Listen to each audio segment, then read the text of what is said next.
Yeah,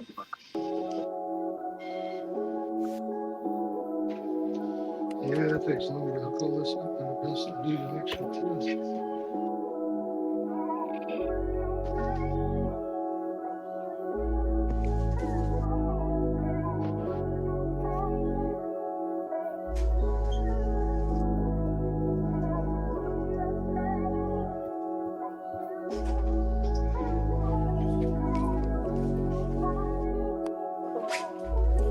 Hello.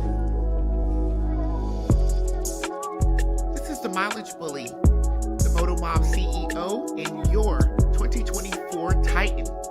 You are now listening to Sarge on the Iron Elite podcast. Like, share, and subscribe. If you're not listening to the Iron Elite podcast, what are you really doing? Because we are talking motorcycles over here.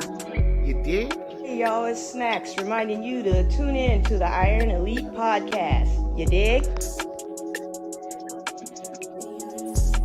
Ladies and gentlemen, boys and girls, this your man Kodak, the most hated, coming to you live from the Iron Elite podcast with my man, Big Czar, where we always keep it motorcycle.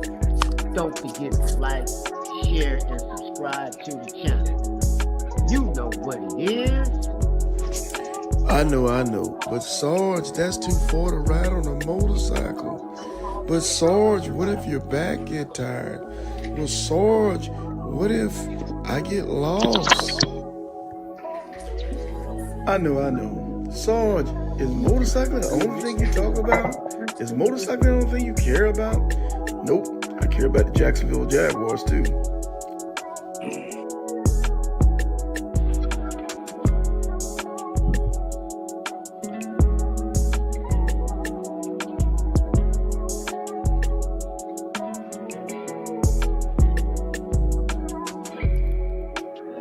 Hey, good evening, everybody, and welcome to the Iron Elite Podcast Show with your boy Sarge.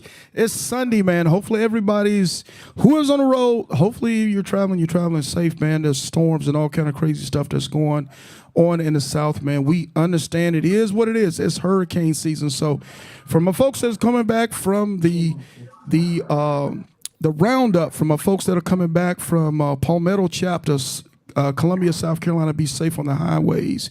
But we got a show for y'all today, man. I know y'all said, Sarge, it's them breed guys, man. Them guys riding motorcycles, man. So we're going to be talking to them today about the new series, Above and Beyond Yonda series, man. We're going to talk about an epic ride that these guys made. Man, they did the four corners of America. They went across some 8 to 9 provinces of Canada, up to Alaska, through the Dalton Highway, and back home, man, just for the fun of it. So let everybody know we're on. Share it with a friend, man, because we're getting ready to go in. So K4L, let's get it teed up. The other day, hey Sarge, why you never play any fast music on your podcast? It's simple. I'm petty. Hurry up, don't truck it up, rev your motors up. If it ain't clean, get your polish up. Big Sarge, you in Czar, real king of the South. If you ain't getting Yonda, gotta keep it motorcycle. You dig?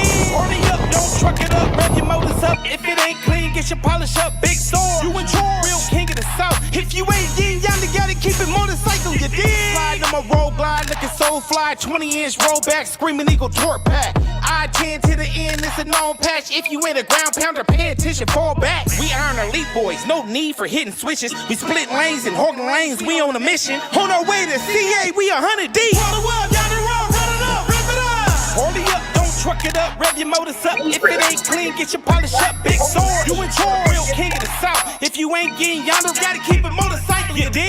Hurry up, don't truck it up, rev your motors up. If it ain't clean, get your polish up. Big Sword, you in Czar, real king of the South. If you ain't getting Yonda, gotta keep it motorcycle. You dig? I'm outside with it. I scrape the town burning loud when the smoke clear up. You know I hardly did it. I'm real gnarly with it. My ride clean when it bling. I show the lean on the scene to get jiggy with it.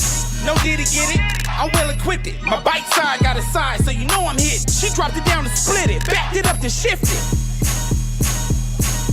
Let me kick a little game to you lanes riding around here, giving a set a bad name.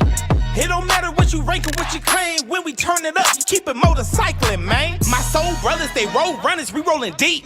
When it's time to rally up, it's Black Wall Street. When you see them MCs at the RTE, roll the world down the road, run it up, rip it up. Party up, don't truck it up, rev your motors up. If it ain't clean, get your polish up. Big Sarge, you in Czar, real king of the South. If you ain't getting Yonda, gotta keep it motorcycle. Party up, don't truck it up, rev your motors up. If it ain't clean, get your polish up. Big Sarge, you in Czar, real king of the South. If you ain't getting Yonda, gotta keep it motorcycle. You dig?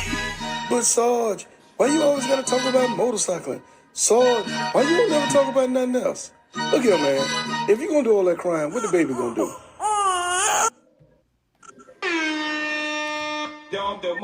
Hey, man, I can't help myself. Every time I hear the Harley Davidson Harley Up theme song, man, I get excited, man. Hopefully you guys enjoy that song as much as I do. But let me say this, man, before I start this show, I know my wife watching. Wife, I can't help it. I got to say it. Gotta say it, God, forgive me.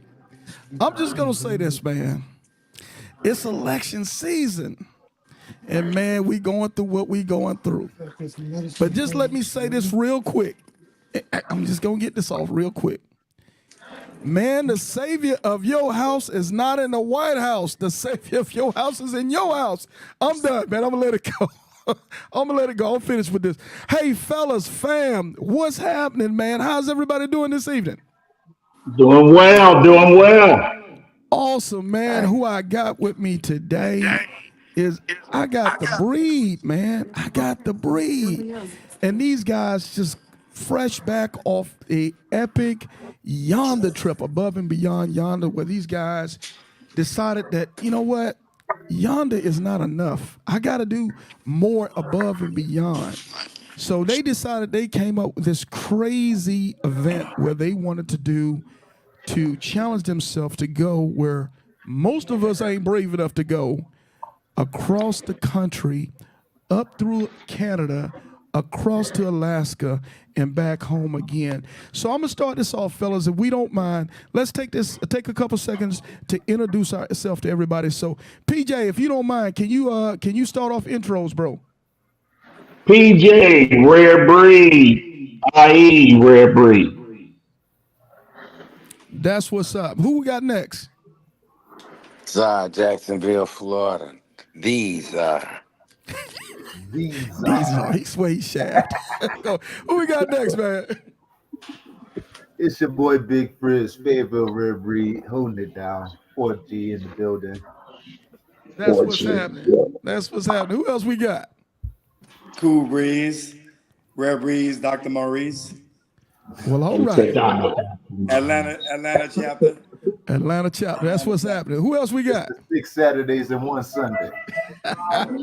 For sure. You got Laidback here, Savannah Red Breed. All right, all right. Who else we got? Hey, last but not least, the only cat I know that can ride with Rare Breed. Ladies and gentlemen, boys and girls, it's your man, Kodak, the most hated, coming to you live, representing Fayetteville Soldiers United. You know what it is. Hey, that's what's up. We Hey, were so saying for every- KTB possible. Hey, for everybody out there, as you guys can see, we have some real ground pounders in the house, man. We've got some real expert riders in the house. And today, man, hey, I'm just letting you guys know, share this with everybody. Let everybody know that we're on the day, man, because we getting ready to go in, man. We getting ready to talk about an epic ride. I believe, so let's take it from the beginning. Okay, so this ride was created by you, PJ, you and Czar? It started off initially as another ride, and we didn't quite get the participation that we needed, so we revamped it. I gave Czar a call, and we came up with something else. And as our ideal formulated, we shared it with the other brothers, and it just caught fire, and then we all built it as a team. Okay, awesome. So we're gonna take this from the beginning. Does anybody hear any feedback? Anybody? Yes, I do. Loud? Is it very loud? Okay, I want us viewers to know today, man, we're dealing with, again, some storms down here in Jacksonville, Florida. So hopefully we pray and keep your fingers crossed, your hands together, man, that I don't have any internet issues. I'm starting to see some feedback issues now, but we're going to work through it and see if we can get this thing, we can keep this thing going. So PJ, I think initially you guys, it was you that kind of authored this thing on how you want to set this up. Am I correct? Yes. Okay, if you don't mind, let's start off initially to tell everybody about the ride, how it was set up, and how you start putting this thing together. And I'm going to slip out of the camera for just 1 second to see if I can hit that Wi-Fi extender and keep it going. So if you don't mind, can you do that for us real quick, PJ? Yeah, yeah. No, he's just moving around. But the ride was just formulated with an ideal. Like I said, we had planned a ride previously. We try to do a ride every year that's kind of going over and above what the norm is out there, just to try to set an example and inspire people to do more. So anyway, like I said, me and Czar got to chatting back and forth over the telephone and just deciding, hey, what we want to do. So, Czar kind of stubborn, so was pulling teeth. But I knew one thing I did want to do from years ago. I hadn't went across Canada, and I wanted to do that. And the other thing is, the times that I went to Alaska, I never got good video. So that was kind of the main things that I wanted to do. And Czar was like, well, how about that buoy over there, that Northwest buoy? PJ, we need to get that. So it just kind of formulated that way. And after we kind of put it together, what we wanted to do and how we were going to do it, we started sharing it. And when we started sharing it, we got a bunch of people. But at the end, you have the crew that you see right now. Kodak, Frizz, Kool Breeze. So anyway, you kind of, we ended up with that. And that's kind of how the trip got going and got on its way. Okay, so let me say this. Can you hear me okay? Yep. So let's say this. Like, you guys tell me, okay, most trips for most of us, they start off when we might plan, say, 6, 7, 8 months out. Who want to go? We get ready to go here. We're finna do this. I got 100 people say, I'm in, man. By the time we make it down to the last 2 weeks, man, it'd be 2, 3, 4, 5 people. so that's how this thing kind of played out for you guys as well, huh? Okay, so it does every time. Every year, it plays out the same way. So you expect that a high number. You start out with 32, and it's just normal. It's just for whatever reason, people back out. It can be financial, it can be health, it could be whatever. But Okay, so after all the dog C-sections and I got a note from my mama say I can't go, so we're down now to the fellas that we see here in the screen.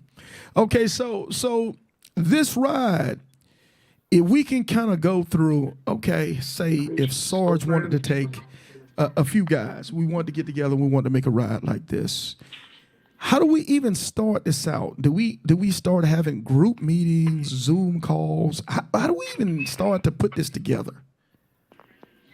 First, you need to know exactly what it is you want to do. Because when it involves other people, you need to be clear and concise. So you can present it to them, and then you can start trying to get on the right page. So that's kind of how we started this. We knew how we were going to go about it. We were like, it's going to be a 4-corner run. We're going to do 6 Canadian provinces. We're going to go get the buoy, south and north, and Prudhoe Bay. Then you collectively go over that plan with whoever has committed to go. And then you want to focus on safety issues, how someone's health is, what's your riding skill, how long we're going to ride, how we're going to pack, what kind of equipment do you have as far as rain equipment. You don't want to be riding at two different levels. A guy get cold at 52 degrees, and the rest of the crew is get that echo in a way, and the rest of the crew is getting cold at 42. So now you got one guy on the trip freezing. That can hold us. That can hold us up. Or it can be the same thing with water protection. One guy could be getting soaked and the others aren't. So it can cause friction in there. So you want to go over those type of things. Emergency contacts. Who do we contact? Most of us know each other by our club name. What's your name? PJ. You know, how many people gonna say that's Paul Jackson? You get what I'm saying? So when something happens to them, so you go over things like, yeah, I know, Czar. So it's things that you just go over to make sure that we're safe. And go ahead. Ask about Okay. insurance. If you guys I'm hearing a lot of noise. for anybody who's not talking, if you can do me a favor and mute yourself because there is a lot of background noise. The mics are picking up quite a bit. So if you're not I've talking, been just muted. for the sake Get a of person on quality of there and audio. tell them you're both checked in. They'll get you both registered. Okay, thank you. Okay. I hear somebody talking in the background.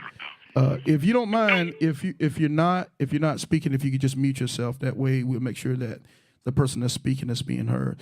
Okay, so the way I understand it is for the trip we started off by having Zoom calls, and in the Zoom calls we covered the who, what, where, when, and how, so to speak, what we said in the military. We talked about medical. Am I correct? We talked about logistics. We talked about equipment. We talked about motorcycling. We talked about hotels. You know, whatever. We talked about route. Am I correct? Those are the things that we covered, the basics, right? Yes. Okay.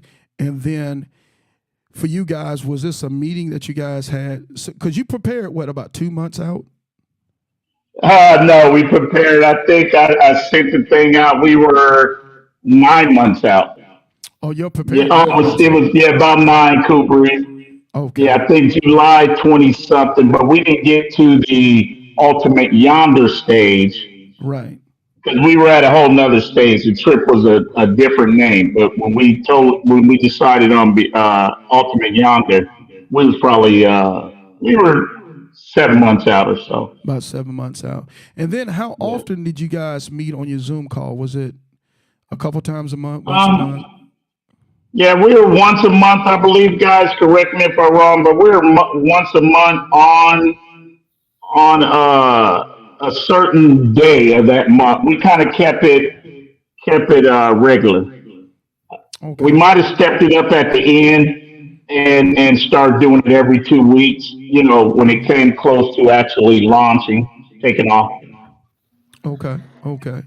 Very good. So we get into the trip. Let's take, if you guys, and anybody can jump in on this, feel free. I'm about 2 weeks out. Can somebody take it and talk to me about what was the final prep phases 2 weeks out from the trip? What are some things that we covered, and what was the final go, no go stage? If anybody wants to take this. I'll let someone take it if they want. I say the biggest part that we kept going over, I think, as it got closer, was that initial meetup location and what we were going to do the first 2 days. What we were trying to accomplish the first 2 days of the trip. So, being that Key West was our first point that we were hitting, we had agreed to meet in Homestead, shy of Key West, the night prior. So that was the biggest topic of discussion, you know, getting down to the wire. Like I said, we had been talking about this for so long. Like the closer it got, it was like, come on, Yeah. we don't need no more calls. Let's just get the ride going. Let's go. Right. Well, you know what's interesting is obviously PJ is in California. Frizz, you guys are on the East Coast, so we got guys in North Carolina, Atlanta, Inland Empire of California, Southern California. Did we have somebody else that was some other place that I missed? Oh yeah, Czar was in Jacksonville. So we had to have everybody coming from all these points together to meet at Key West. Is that what we were doing at one time? Yep. Wow. And then Czar, you want to share your story, Czar? Reviewing. There's going to be 10 Hi. pages. There's only going to ask for your selection. I got a big story. I got a long story. Okay. Yeah, that's the beginning. The beginning one. The We beginning. had Yeah. No. no. Okay. No. Okay. Cool. Okay. Cool. Okay. So Just checking, sir. okay. So we're at Key West. I know Laidback, you got a different trajectory that you launched from, and we'll get to where you're going. Okay. So we take it up, and if you guys can take me from kicking it off from Key West. I see the picture down there. Everybody is excited. I saw the pictures now. Everybody was happy. Everybody was ready to rock and roll. So if anybody from at this point, anybody want to take me from Key West and start shoot me up 95? What do we see? What do we experience? What are some things that happened to you guys on the road? We saw him. Yo, y'all. I'm trying not to hog it up. I'm just excited. But go ahead. Give it to Frizz, since he was the first. He was the first. We got to find the Harley. Whoa. First one out there. So coming out of Key West, once you come out of Key West and you get back onto the turnpike, man, I blew a hole in my back tire right in front of the daggone hotel we stayed at the night prior. Perfect. Wow. Right there. We all looked over and was like, that's a hotel. Go ahead. I'm sorry. So we on the turnpike 2 miles outside of, on the turnpike, and had to deal with our first breakdown. So I got a nice size hole in the tire. Kodak got down there, and him and Kool Breeze plugged that joker up for me. Kool Breeze had these screw plugs. Where the heck these things came from, but they worked good. Yeah. Wow. But that got us to the dealership. I forgot the name of the dealership. Y'all remember the name of that dealership down there? Was that down in Miami? Was that in Miami area? Miami. Yeah. I can't really remember, but Patterson. Was it Patterson? Patterson Harley Davidson? It was Patterson. Don't give me like what's Patterson?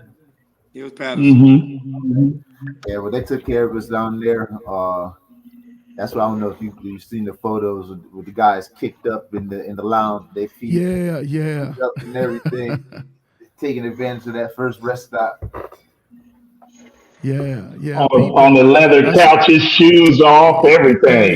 Yeah. Was that a 1 day delay, or was that a 2 day delay? That wasn't even a whole day delay, so that probably put us out about 3 hours. About 3 hours. 4 hours, 3-4 hours. Yeah, put us Okay. behind about 3-4 hours. And we had to make it to Savannah that night because we had made hotel reservations a few days before, so we didn't expect to have a blowout that fast. Right. So that's why it was a long day coming from Key West all the way to Savannah. I don't know if it's 1,000 though.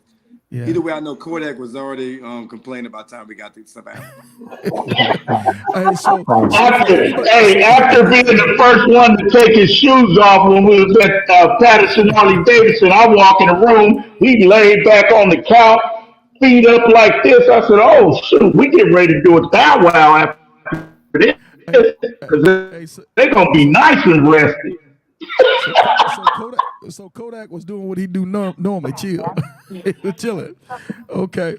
So hey, good guy. Okay, so Czar, I think we got Czar back. For anybody that didn't know, I took Czar off camera just for a while for him to handle what he had to handle in the background. So you good to go, Czar? Yeah. Okay, awesome. Okay, so we had to use this tire repair kit that most of us never use. we found out that they work for real. Am I correct? Hey, let me ask this real quick, man. We ain't gonna tell nobody. This is just our secret behind closed doors. Was it anybody live? Oh man, they ain't listening anyway. Was it anybody in that group? Was it anybody in that group that said, "Man, I ain't never patched no tire before"? Was it anybody? Me. Everybody. Czar.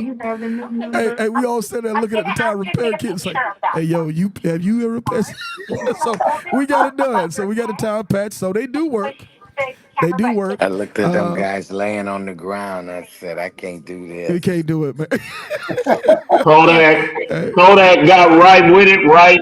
I mean, that guy was very helpful in that area, man. He got after it right away, man, and got down there, and we started pulling plugs out Dr. of our bags, Maurice. and yeah, Dr. Maurice also. So yeah, somebody got backup. A Yeah, lot of somebody's got noise some in the noise in the background, background. Yeah. You might not think it's being picked up, but it's picked up. Dr. like they Maurice on and the phone or Kodak. something. The lady It ain't talking. me. Let me do. My stuff is muted. Yeah, it's Czar. It's Czar. So That, I'm gonna.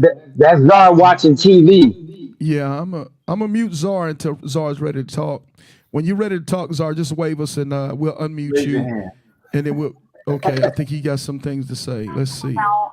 Since we're still under Okay, Czar. Okay, we're gonna mute Czar until he's ready to rock and roll. Till he has something to say for us. So, holy moly. Dorothy's getting checked. Okay, cool.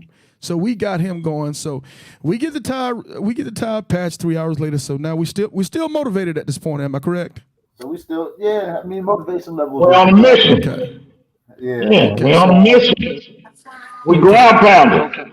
Well, we get about another gas stop or two, and then found out Czar picked up a screw.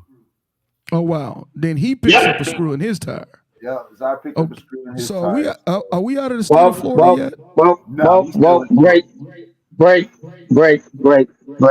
It's time to speak. It's time for the complainer to speak. Okay, go for it.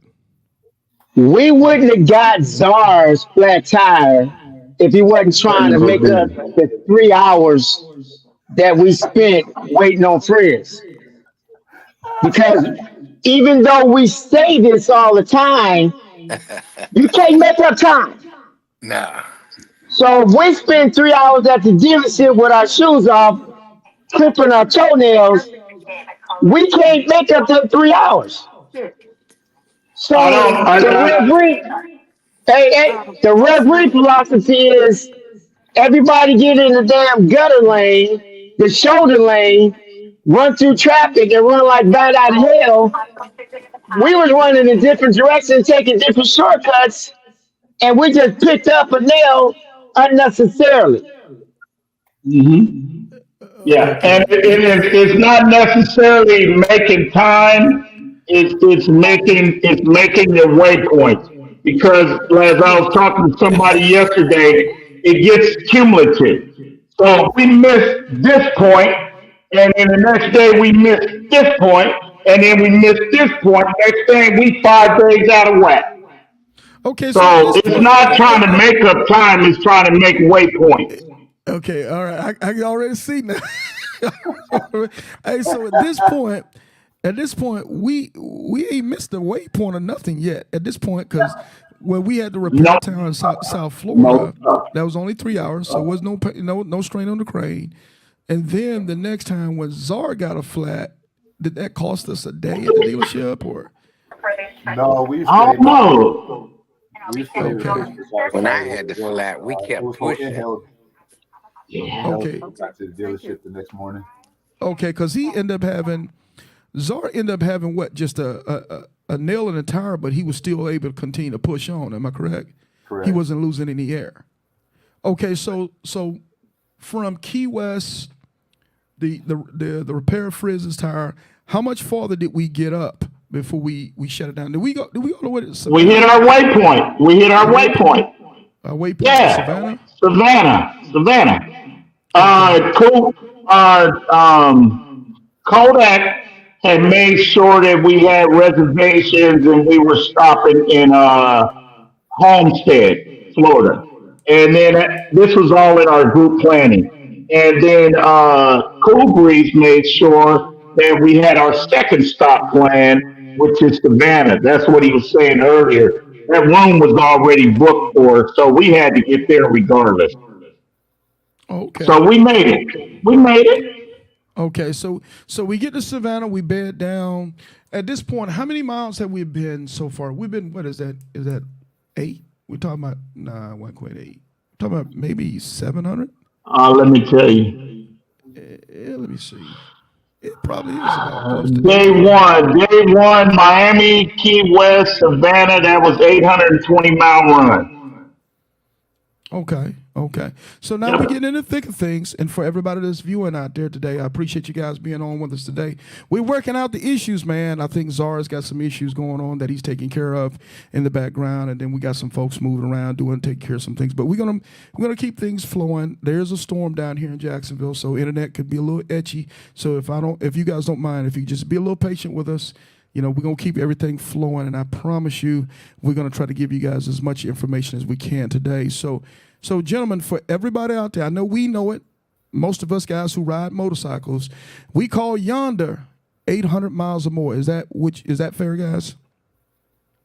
Okay, that's the ghetto terminology of Yonda. So when you hear us say Yonda, we're saying 800 miles or more. So at this point, these fellas have done 800 miles, not including leaving their place of origin, their house, to start this place, Key West, the 0-mile marker, but now moving up to Savannah, which is heading straight up north, up 95 north. Am I correct, fellas? Correct. So it's on the eastern coast of Georgia. So at this point now we're in Savannah. We're hanging out. We spend a night in Savannah. Was that the next leg? We spend a night and take off that next morning? Yep. Okay. Kool Breeze booked that hotel for us. Okay, cool. I don't know why Laidback ain't let y'all come at his house. Laidback, I gotta hear his story. He struck out though. I think we found out he was going to go ahead. Yeah. I didn't At this point in time, I never heard of Laidback. Okay. So we was it something we need to talk about in Savannah, Laidback, or we need to talk about something in Savannah? No, So, I missed the I missed the bike night when it came that night, and did not get to meet them. I heard they were on their way up to Alaska, but I didn't get to meet them until I was in Alaska before I got to meet them. Okay, so let's talk about the next leg. We leave Savannah that morning, and where are we heading at? Where we heading at, and where do we get? Our waypoint was Hartford, Connecticut. But go ahead. You ever talking? Go ahead. So I just know the waypoint. I don't know. I forget where we made it.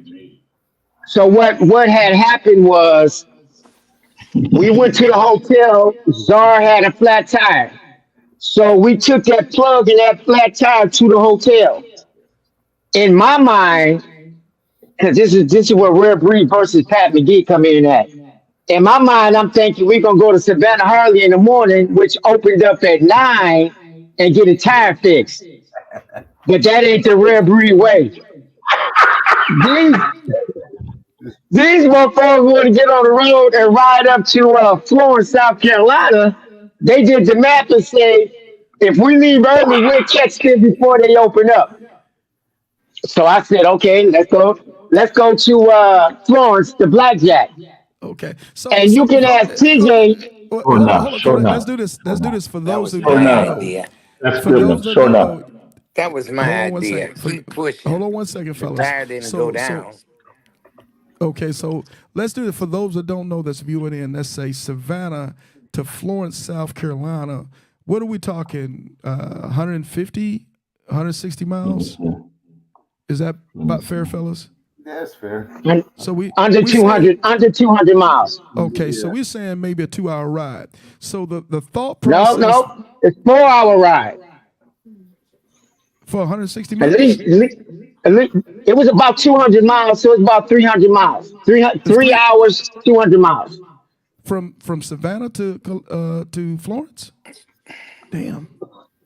Really? Yeah. Okay. It took us about Florence 3 was hours. North Carolina. That's North Carolina. No, Florence No. is South Carolina. Yeah, that's south. That's South Carolina. Yes, it'd be. Bro, that's That's 177 miles. Yeah. One push. Kodak, you from there. Okay, so I'm trying to put it in 177 miles. Yeah, 177. Kodak. Yeah, Kodak, you So tripping, bro. You it's tripping. still 2 hours and 37 minutes though. Okay, so the But thought process was what you got, Czar? the thought process was if the tire don't go down, Yeah, we if the tire go down, we sit in Savannah and wait till 9 o'clock. If right. the tire is not down at We 6, 7 pushing. o'clock in the morning, we Yeah, keep going. yeah, Don't lose daylight. So yeah. Follow the we didn't plan. lose daylight That's until right. we That's till we right. got the Follow the tire. plan. Till we had to stop. Hey, so tell me Follow the plan. now. I kind of get along. I kind of agree with Czar on this one, Kodak. What was the issue? What am I missing? Kodak like Oh, his speed. He let that Kodak hey, old full of nigga get a cigar little smoke. structure in his game. He try to hold on to hey, every video he could address. Kodak was just getting baptized. That's all that was. Yeah. So That's I mean, all. Sales say You Sarge is trying to right. paint the timeline to explain the difficulty and the triple the magnitude. Actually, I am. Thank That's you. exactly what I'm doing. But I'm trying to figure out what was the issue with Kodak. Why that was a problem. I would have done the same thing. I'm trying to figure there, unless hey, you just no, want to go there's to no, Hardee's, huh? no problem. No problem. I just didn't know. Okay. I'm Yeah, thinking, I I'm don't think he thinking, had a problem. Yeah. when we went to bed, see, there's no problem, just a lack of communication flow. Okay. When we Okay. got in, we went to bed. The thought process is we're gonna wake up and go to Savannah Harley. So when we woke up and we passed Savannah Harley, I'm just looking like, where are we going? So I just held on till we got to Florence. Okay. FHL said you just want to go to sleep. But anyway, we're gonna stop. We're gonna stop. We get up to Florence. We get the tire changed. And now we're off and pushing. Did we keep pushing that day or did we shut it down that day? We pushed. Okay, so That push, and that was after Kodak. Kodak bought us some chicken and all that, and everybody got their bike fixed. Thanks for that meal, Kodak. And we got with it. We got up and got out. But go ahead, guys. Okay, so that's cracking. So we get this thing moving, and also for everybody that's out there that's viewing on Facebook as well as YouTube, if you could be so kind and reach up and hit a like button so we can get this thing moving in the algorithm. If you could just take the time, just go ahead and hit us a like on the button so we can keep this thing pushing into the airways on YouTube. So Florence is obviously not a waypoint. So we're pushing on. What's our next waypoint that we're trying to push to get to? Hartford, Connecticut. Woo. Okay, now that's grown folks. No, Now. that was going to be one of our longest legs. So that Okay, that's Savannah to Hartford would have been yes, 913 miles. yes. And for viewers, let me do this, PJ. For viewers that are keeping along at home, these fellas, I know this is a huge, huge long ride as we're going through, but these fellas were pretty reasonable with their legs. I had a chance to look at their blueprint on how they roll. They were very reasonable. I think this next waypoint you guys had was the longest waypoint. Am I correct? Yes. Yes, And that was sir. what, some 920 miles? 13 miles. Okay, so 913 miles. So we're pushing now. And what can we take a look at? Say if we were going through, okay, for everybody that's following along, we're going up the 95 corridor. So that means we're going from the eastern side of the United States. So going through there, North Carolina's pretty smooth. It's a smooth ride. Let's talk about from the DMV area. Let's talk about as we're closing in on DC, Philadelphia, New York. What were some issues that you guys had to deal with going up through that area? That's Frizz area. I don't think we really had any issues except for the known congestion. Man, of we traffic run up so there. fast, I don't even remember it. You said what, Czar? What is our We saying? run so fast, I don't even remember it. We just got up through there. That's all I know. Let's go. Let's I go. love it. I love it. That's I all love we it. did. Let's get out there. Well, who's leading? Yeah, Was we had a good Frizz push. leading? Was Frizz We had leading? a good push. I don't think I started until we got out. Yeah, Frizz was leading because he's from up that Birthday way. yet? He ain't started yet. I didn't start Oh, listening until we okay. left, outside of No, we Virginia. got to him from New York. Right. Yeah. Yeah. That's when they said I was lost. They said I didn't know where I was going. They was lying on you. Oh no, you was leading because I got lost in Miami. Miami God. Was Czar? Yeah, but we didn't make it to Hartford. We went over to we changed that and we went over to where our chapter is. And where'd we go, y'all? We stopped somewhere. Delaware. Delaware. And then was that the Fort Washington chapter? No, that's Bear, Delaware. Okay. Delaware. We have a Bear chapter near Philadelphia. Okay. And we did that for what reason? Because we're running out of daylight. I need an oil change. Oh, you need He needed oil change. Yep. Okay. Yep. Okay. Yep. So cool. By the time we got up there, the sun was setting. Yeah. By the time we got up to the Virginia area, we really had like maybe one more gas stop and it was gonna be lights out. Okay. So if math serves me correctly, we're probably talking at this point we're what 500 into it to the next leg on the next leg about 500. Yeah. I don't even think it was 600 miles. We never did a whole bunch of miles the whole trip. Well, they said at the end, but we never got caught up in. I don't think we never. It was lightweight. Okay, no problem. So time out. Okay. Y'all skipping some shit. Y'all skipping some more shit. Okay. There you go. Okay. This was the first time I had to cuss their ass out. The first night. Uh-oh. I was so mad. In the description, we had to deal with some man ego now. Okay. I was so mad. I almost wrecked my bike following Frizz. We had already wasted 3.5 hours at the dealership. So we wasn't going to make that 922 miles we had planned. But they kept pushing late into the night. Then 675. Then the GPS wasn't working. Then we went through construction. So in my mind, I'm thinking, since I want to be as old as Czar, we're going to take our time and just push till we get there. No, not Frizz. Frizz don't care about living. He doing 75, 90 through construction, in the rain, in the dark, and he got us following him, and he's yelling like, y'all come on, get closer, and he don't even know where he going. So when we finally got to the hotel, can I cuss on your show or this PG show? No, you can cuss. Let's refrain anyway, gentlemen. The F word, let's just kind of leave the F word out if we can. Okay. I was so gosh darn mad and tired. I didn't say nothing to nobody the whole night. And Frizz and I were sharing the room. I didn't say nothing to him to the next day. And then this is the first of 4 or 5 times I said the same thing. If you want the best out of Pat McGee, you got to get it first thing in the morning. You got to think about it. We've been up 2 days in a row at 3 or 4 o'clock in the morning. So at 9 o'clock at night, 10 o'clock at night, my age kicked in. I'm tired. That's it.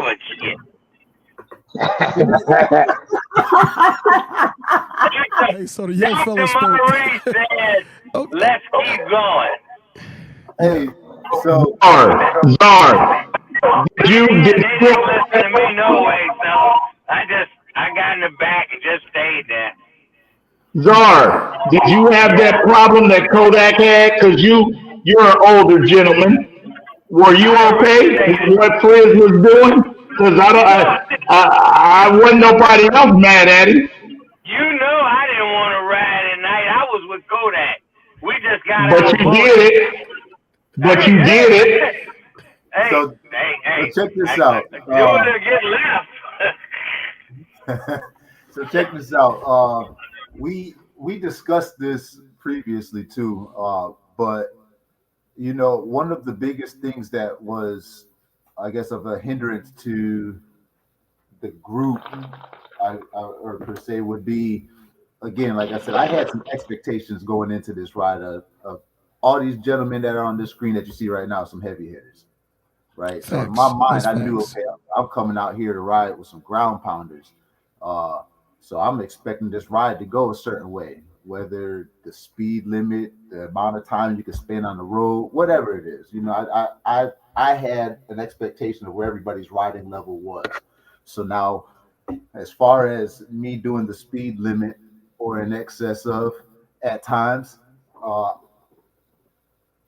I'm able to judge, not toot my own horn, but I could judge traffic pretty well. And if you follow me or whatever, I'm only going to make a move that I feel that you can make with me. Okay, so if I'm leading the pack through the DC area and I see a gap and I know this train's but so long, if I make that move and I know I've made that move in enough time for everybody else behind me to do it, and you fail to do it, you're not keeping up the way I thought you should be able to keep up. So now we had a couple of days where I had to get in tune with everybody's riding styles while I was leading the pack, and okay, if I shoot this gap, the bike behind me is going to do it, but the bike behind him, he's going to hesitate a little bit. So I need to make that gap a little bit bigger. Right. So we ran into that issue for a good majority of the trip, me arguing with Mr. Pat. Kodak, whatever, about keeping up the distance, whatever. But then it's brought to my attention again, like, older gentlemen can't see that well at certain times of the day. Or later on in the day he gets tired, you know, and it was just something that we had to deal with on the trip. And right off the bat, going up north on 95, you know, you're gonna get hit with some challenges. And facts. On that way, and I don't mind running it. So we went, and he had the issue, but we got over. I was having a problem with that little guy Kodak from the beginning, because I'm like, wait a minute, we just 2 days in, and he's already complaining. Hey, well, let's do this. Ease up, Audie. Okay, so gentlemen, let's do this, and I'll let Kodak defend himself. I'll let him defend himself. So be nice, for the viewers. So for the viewers that are out here that are watching this, a peeping game, what we have is we've got guys that are from multiple chapters as well as from different clubs and organizations. And let's be honest, all these guys individually are some great motorcycle riders. I don't have no slumps on this show at all. I've got the greatest of the greatest on the show. But with that even being said, except for Kool Breeze, hey man, I ain't gonna get into it with y'all. But this is a social experiment. This is a social experiment at this point, because now what we have to do is we got to work these things out on the road. We got to start working out the nuances, just like where Frizz said, you know, we have some gentlemen a little bit older, some gentlemen they're a little bit younger, they got better eyes. We got some guys who have greater recovery. We have some guys that takes a little bit more to recover. So we have to work these things out, and what you're hearing is these guys are figuring this stuff out on the road. Is that a fair assessment of what we said so far? Yeah. Okay. Yeah. So at that point, I'll let you take it up. From that point, I'll let you take it, Frizz, and then from there, Kodak, you can kind of explain from your side. No, that was pretty much it. You know, I ran the pace that I was comfortable with. You know, and judging by everybody's the way they were following, right? I personally felt like Kodak was the only one that had an issue with the way we were rolling. Okay. You know, for the vast majority of the beginning of the you did well. And again, that comes to he was the only one outside of our organization that was riding with us. Okay. So, you know, Bree, we can go to any chapter ride with each other, because there's across the board there's a standard. Okay. It's unwritten standard of how we ride, you know. And Big Bro just wasn't used to that, you know, and we had to account for that. That was all. Okay, fair. What you got on that, Kodak? What you got? Everything Frizz said is absolutely correct. So here's the only thing. I pose a question to the group, and I like to go ahead and pose it to the listening audience. if we in traffic and we get around one car, risk our life at night speeding, and then we get behind another car, what do we accomplish? You want me to answer that? Because I was the one that answered it first. I was the one that answered that the first time you made the question. I thought we already been there. I thought we already went there. Okay. We'll sum that last question up and then we're going to keep it moving. What you got, Frizz? When I'm pulling the train and we coming up on a car, I'm thinking about filling the gap. So if a car in front of me's got a gap in front of them, he's not going the speed that he could be going in that lane, especially if I'm closing on him, right? Now, if I get around that individual and I get stuck behind another vehicle, that individual is either going to get out the way and let us pass, or we're going to wait till the next gap open. I'm going to go around that vehicle too until I get to the spot to where we're at our cruising speed. Let's say, for instance, all right, I-95, 70 miles an hour. If I lock my cruise in at 70 miles an hour and I come up on a car in the fast lane and he's doing 68 and I need to get around him, yes, we're going to speed to go around him real quick so everybody get around him and we can lock back in at 70. So now if I've got clear road in front of me, locked in at 70 miles an hour, and then I come up on another vehicle, am I going to reduce my speed? Or am I going to find a way to get around that vehicle so I can continue to move at the speed that we want to move as a pack? And that's what we did. So it went, we locked in at our cruising speed, and we get traffic. We got to go around that traffic. And it was brought up like, hey, we can't just, why are we going around all these cars? Why are we going around these cars? It's like, well, I'm not going to slow down and just wait in traffic when I don't have to. We're going to get to point B. Let's go. Okay. What you got, PJ? I want to move on past the traffic. Yeah, okay. We can move on. It's just our level of riding. If we don't make the gap with them, I was always thinking about this on the road. If I don't make the gap with you, I'm still going to get right back to where you need to be because we got a whole lot of highway. That's like running somebody down. We got so much highway. I don't care if you get out in front of me. Dude, I'm going to get you in a minute. I'm coming back. You know what I'm saying? So it's the same thing kind of with that gap. If it ain't safe for you to make it and you're not comfortable, don't jump over there. Stay where you at, but understand the mission of the road captain. He trying to pull us. So in order for him to do that, we got to stay there with him. And if we can't get there with him when he make his move, make sure you get back to where he is so he don't have to keep slowing down back and forth. That's it. Okay, I think that's fair enough. Because I think we're going to see as we continue to move in this ride, there's, especially when we start getting open spaces, there's going to probably be a lot more room for guys to be able to maneuver, kind of stretch their legs, those type of things. So, fellas, really from the way it sounds, doesn't seem like there was really any issues going through D.C., Philadelphia, Jersey. What about New York City? Was New York City smooth riding as well? Did y'all get through there at night or a day or? We went to New York during the day. It was a little congested up there. I think what did we go through in the Brooklyn area, if I'm not mistaken. Mm-hmm. And over it the was G Sunday double. morning though. Yeah. But it was the weekend morning, so it made it easier. Okay, Sunday very morning cool. or something like that.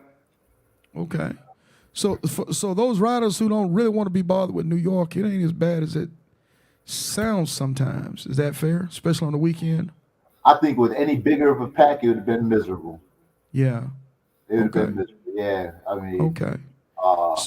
You start going up there and upwards of 10 people together, and unless everybody is on the same sheet of music and is okay with getting in and out of traffic or whatever, and not being together in the or even understanding that we might end up separating and then meeting on the other side, as long as everybody knows the route and everything. Okay. Yeah. Makes sense. So we end up so now we're still on the leg. We're still on the ride from Florence, South Carolina, going straight through. Am I right, PJ? We still on that particular leg? Yeah, Florence, we went to Bear, Delaware. Okay, so now we're coming out of Bear, Delaware. So I believe that's what we're at. Okay, so this waypoint that we're on, I want to say we're on day 3 or day 4. We're on day 4? Day 3, because that would be, we came short of Hartford and laid over, we stopped in Bear, Delaware. So our goal now is Maine and ending in Quebec. Okay, so And we got some more flat tire in the go. Okay, so Delaware to the Canadian border, I'm correct? Yeah, but we didn't make it. We made it to Maine. Okay. we made it to Maine. So take me past Connecticut. Is that where the next flat tire came from? Kool Breeze. Kool Breeze.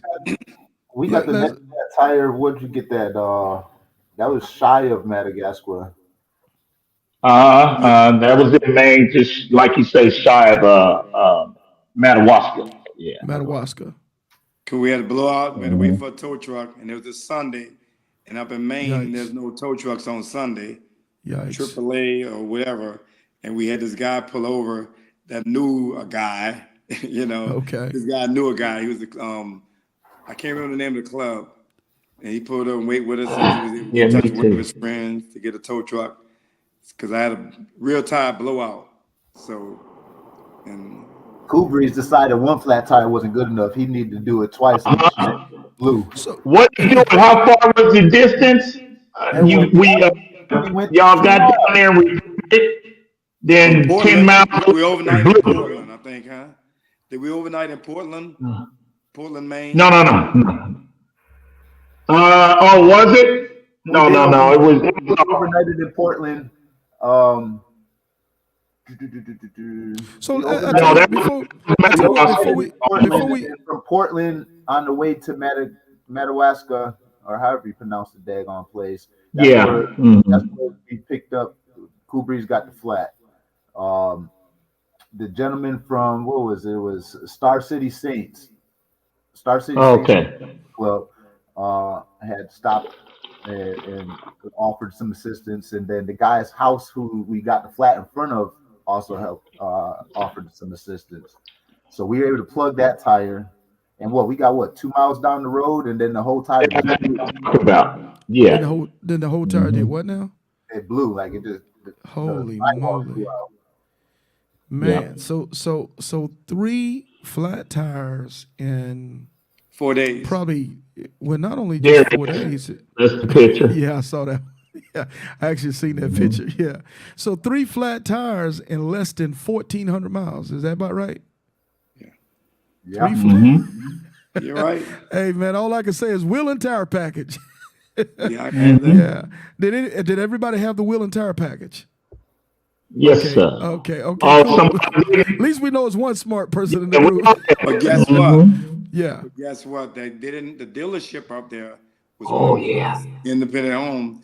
They didn't have an 18 rear tire for a 2022 Road King that I was taking to Alaska. So the gentleman was so nice. They took a tire off of one of the new bikes that just came in and switched it out. So I was able to get a tire the next morning. Wow, good stuff. And what Harley Davidson was that? Come on, Frizz. Okay.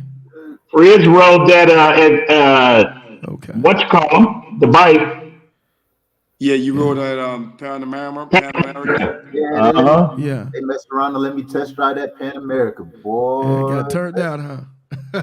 Listen, I had that joker sideways coming out the parking lot. Hey, so now, gentlemen, we done took care of 4 flat tires in total. So now we're in Maine.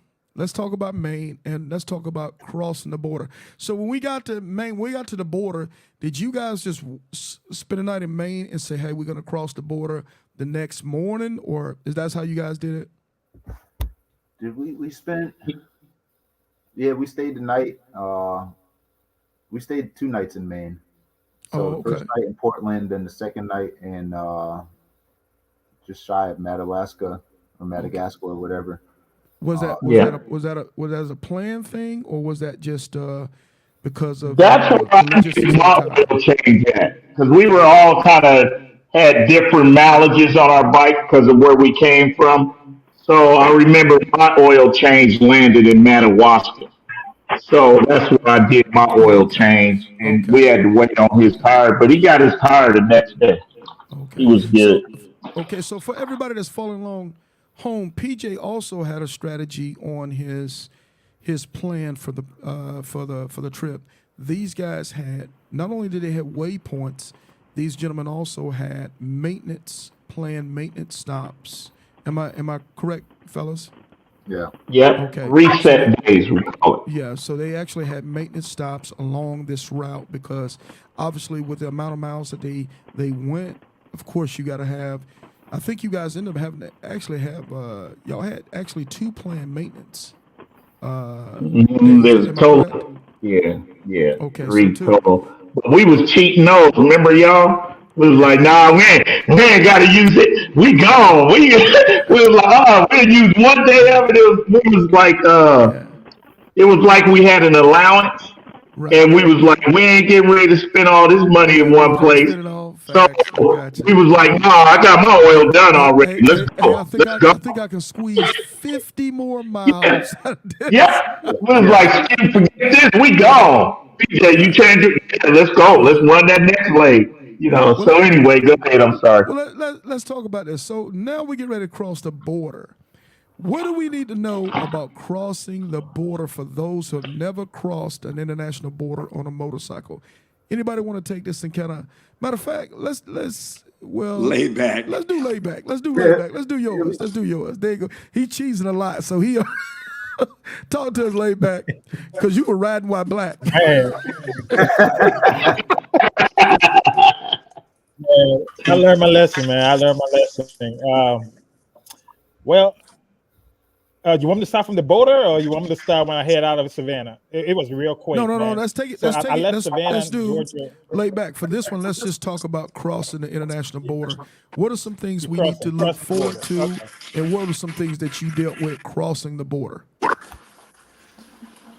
Well, number one, the border that I crossed through was a very small town border. When I got there, I had my colors on, and I rode right up to the gate. And, they requested my passport. I handed them my passport. And then they saw that I was in my colors. And they said, "Oh, what motorcycle club are you into?" I said, "I'm a Red Breeze." I showed them my name and everything on my color. And they was like, "Well, hang on for a second." And I just sat right there, wait for them to the window. And about 2-3 minutes. Let's get them. 2-3 minutes came by, and they told me to pull up front and park and come in. And they had my passport, so I went up front, parked my bike, and I walked in. I still have my camera rolling on my bike and stuff. And when I got in, they said they haven't seen Red Breeze before. They don't know anything about Red Breeze, so they just have some questions, And I was like, okay. And they took me in a room and questioned me for about 30 minutes. It felt like an hour. But I sat there, answering all the questions about, our gathering, what we do, how we ride, about the patches, how we earn the patches, and all of that good stuff. And they wanted to know if, we are part of a 1% group, if we're associated with any 1%ers. And, I answered all the questions, fairly. And after that, they sent me back outside. They actually sit a little bit. They're going to go ahead and do some background check. They did some background check, and they came up to me and said, "Oh, we're going to have to search your bike." I'm like, okay. I'm like, okay, go ahead, search it. And I told them, I said, "Be careful now. Please put things back to where you met them, because I didn't want to have all my stuff rearranged, And they went out there searching everything, and they came back inside, and they called me back in the room to ask me more questions. And they asked me about, things they've seen on my bike. They wanted to know, because I have my emergency funds that I took with me, quite a few amount of cash that I took with me just in case, something happened that I need to use. They wanted to know how I earned that cash, what account I took it out of. So I had to open up my account to Hey, them, hold show on, them where the Laidback. money So came out lay of. back, lay back. So I'm assuming you didn't Yeah. take $300 in cash with you. I'm assuming that Nah, you had nah, some that wasn't cash. 300. Okay. Yeah. Yeah. Okay. Uh, And yeah. you going So across the border speaking with an accent too. exactly. Yeah. That How boy much had to cash sign did an you have? NDA just about to get across the border. I had a little over $5,000. Oh yeah. Yes. Okay. Yeah, Okay. Ali. Okay. We should have Yes, robbed him. We should have Yeah. robbed him it when I was in Hey, the bed. you didn't get it? No. We Hey, had so him in our room. hey, so if you had a chance to do it again, Damn. yeah. late back, what would you do differently coming across that border? Shit. Because What there's I would two do things that different, I'm I would thinking. So probably take my colors. I would take my colors and put it in the bag. okay. Yeah, I don't think I was going to stand apart.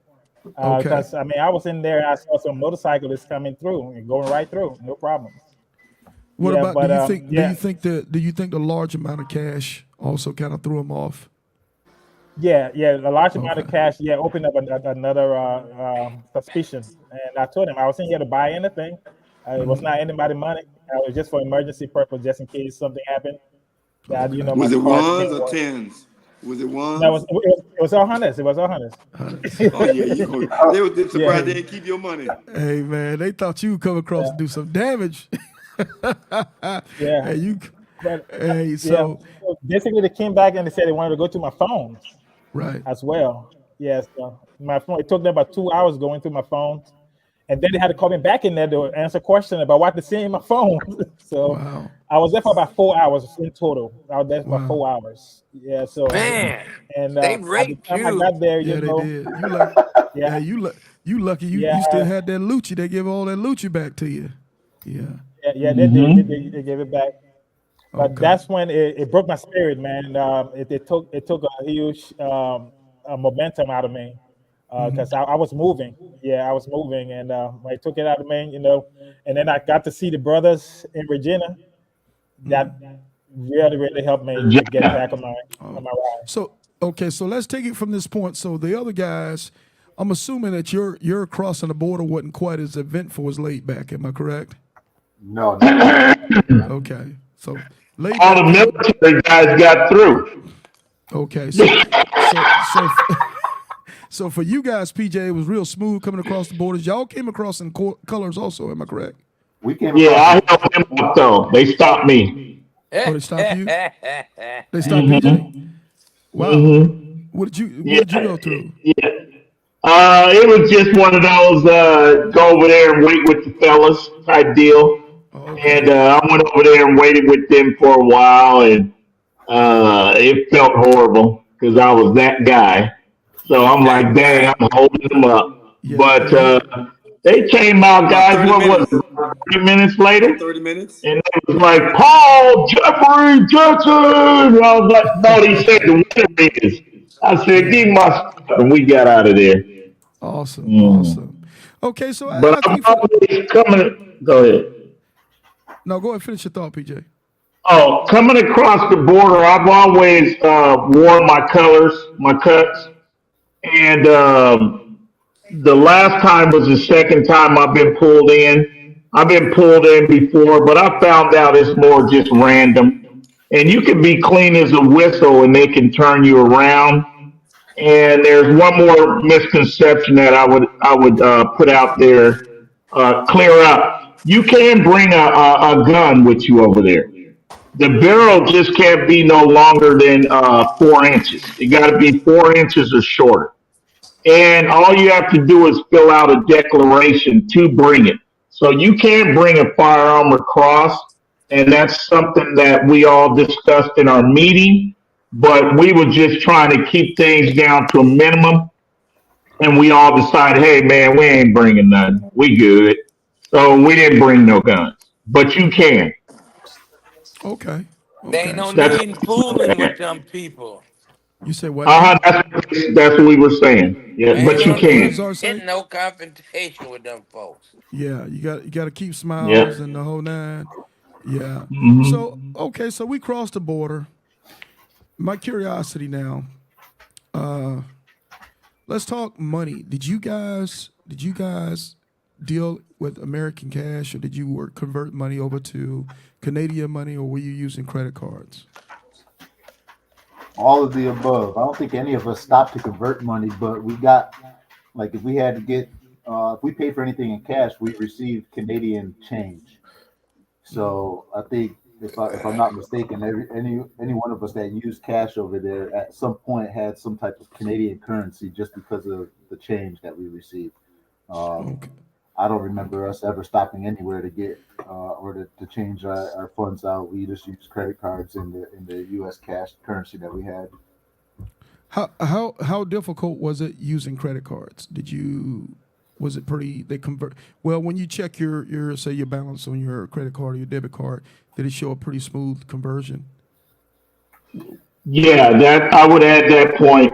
Using the credit card, it was the easiest way, especially for me, because immediately I saw the conversion.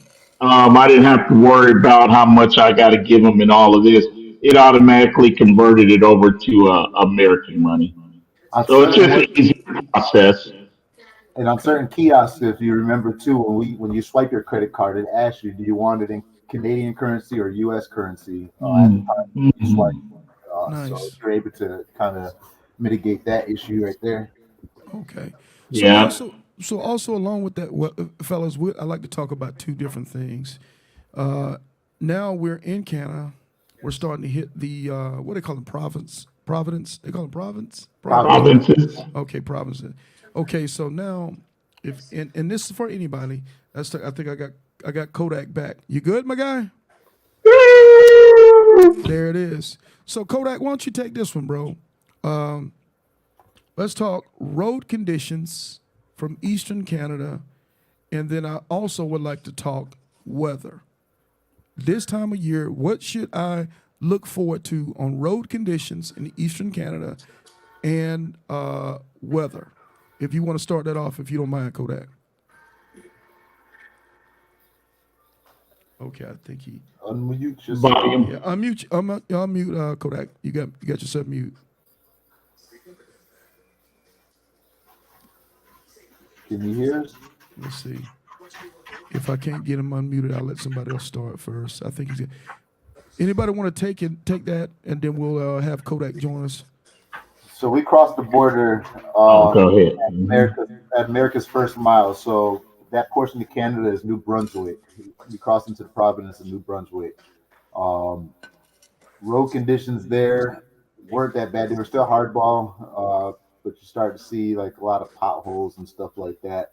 I think at one point we found ourselves down a known log route, so the roads weren't the greatest. They were like big potholes all over the place, and I think we had just one little stretch where we went through a little gravel section. It looked like it was a bypass, like it took you from one hardball to another major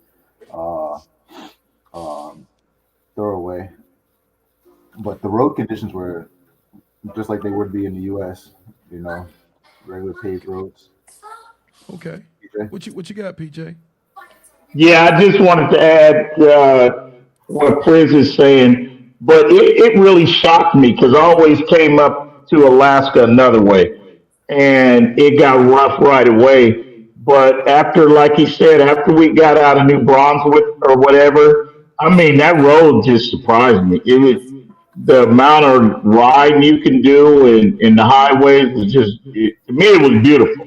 It was awesome. I'd rather ride across that top over there from the East Coast than to come back down here in the U.S. and ride.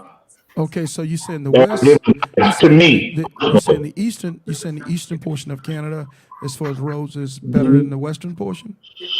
to me, Okay. it's open road, dude. It's like open. It's like you up there. To me, it was just a high, man. It was nice. I don't know how they felt, but I was shocked at the conditions we were getting, and always said if I go again, I'll run that across from the top instead of coming back down here to the 90.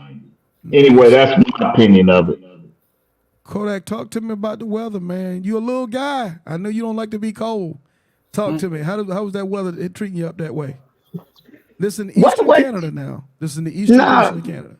the weather wasn't bad.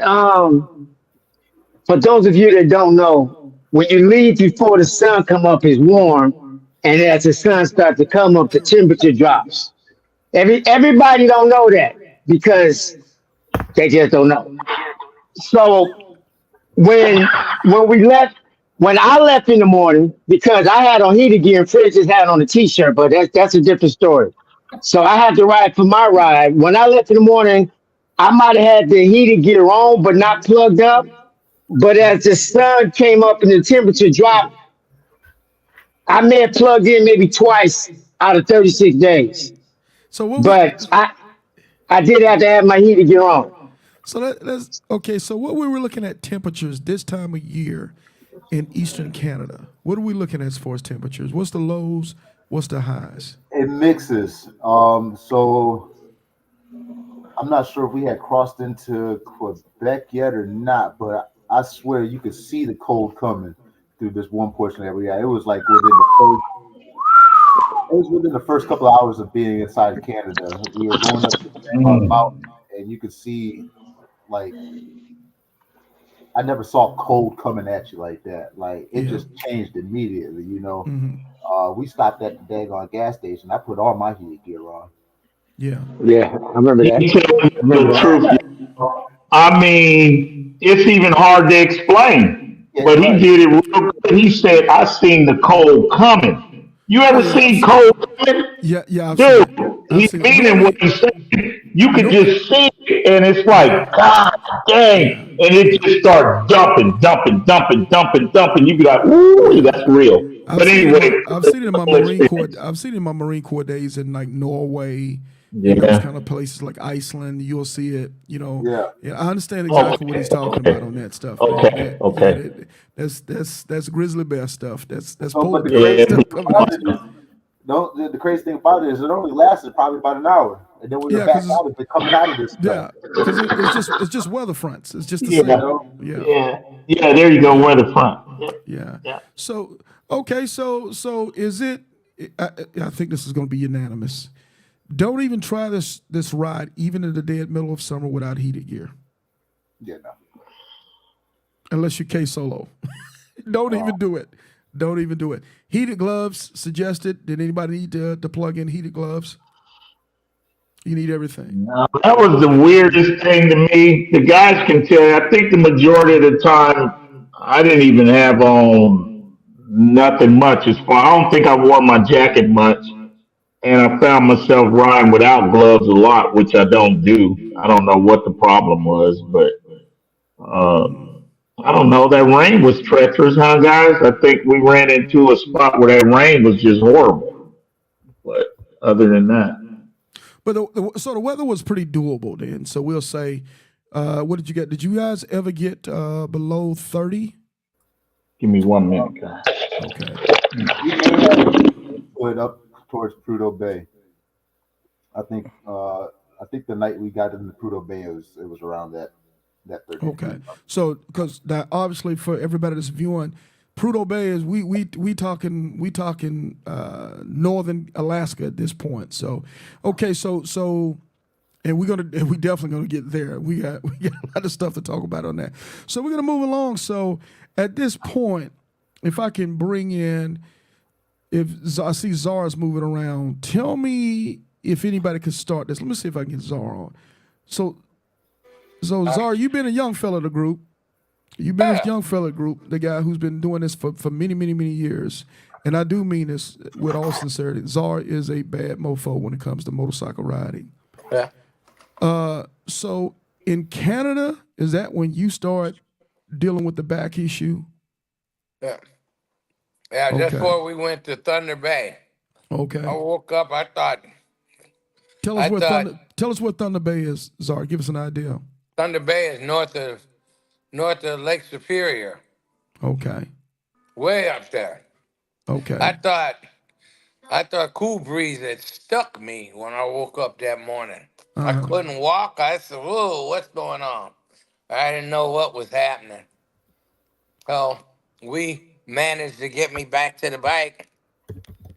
and we gutted it. We gutted it for a long ways, and then we went to the buoy, and that didn't help at all because that was like 60 miles dirt road. And then we had to go in and out. We had to declare out of Canada and then come back in, blah, blah, blah, blah. But anyway, all that was bad. And then that next night we didn't have, I don't think we had a hotel room. So we had to sleep on wherever we could. And everything just started going downhill. I didn't know what was happening. So we stopped in Manitoba, I think it was, and I ran over to the emergency room, and that's when I found out about everything shiny ain't gold. You know, they say about the healthcare is free up there, but what part of the healthcare? You know, they told me I could get some medicine, but I had to wait till all the people were finished to see a doctor, and we were trying to keep pushing. And as we did that, the medicine they were going to give me, you know, I had my ibuprofen and my gabapentin and all that stuff. It's stronger than what they were going to give me. They're going to give me some little Tylenols and stuff like that. So we kept pushing. I just kept pushing, and again, them guys helped me. Every time we had to make a gas stop, they had to help me raise my leg up. It was bad, you know, but we kept going.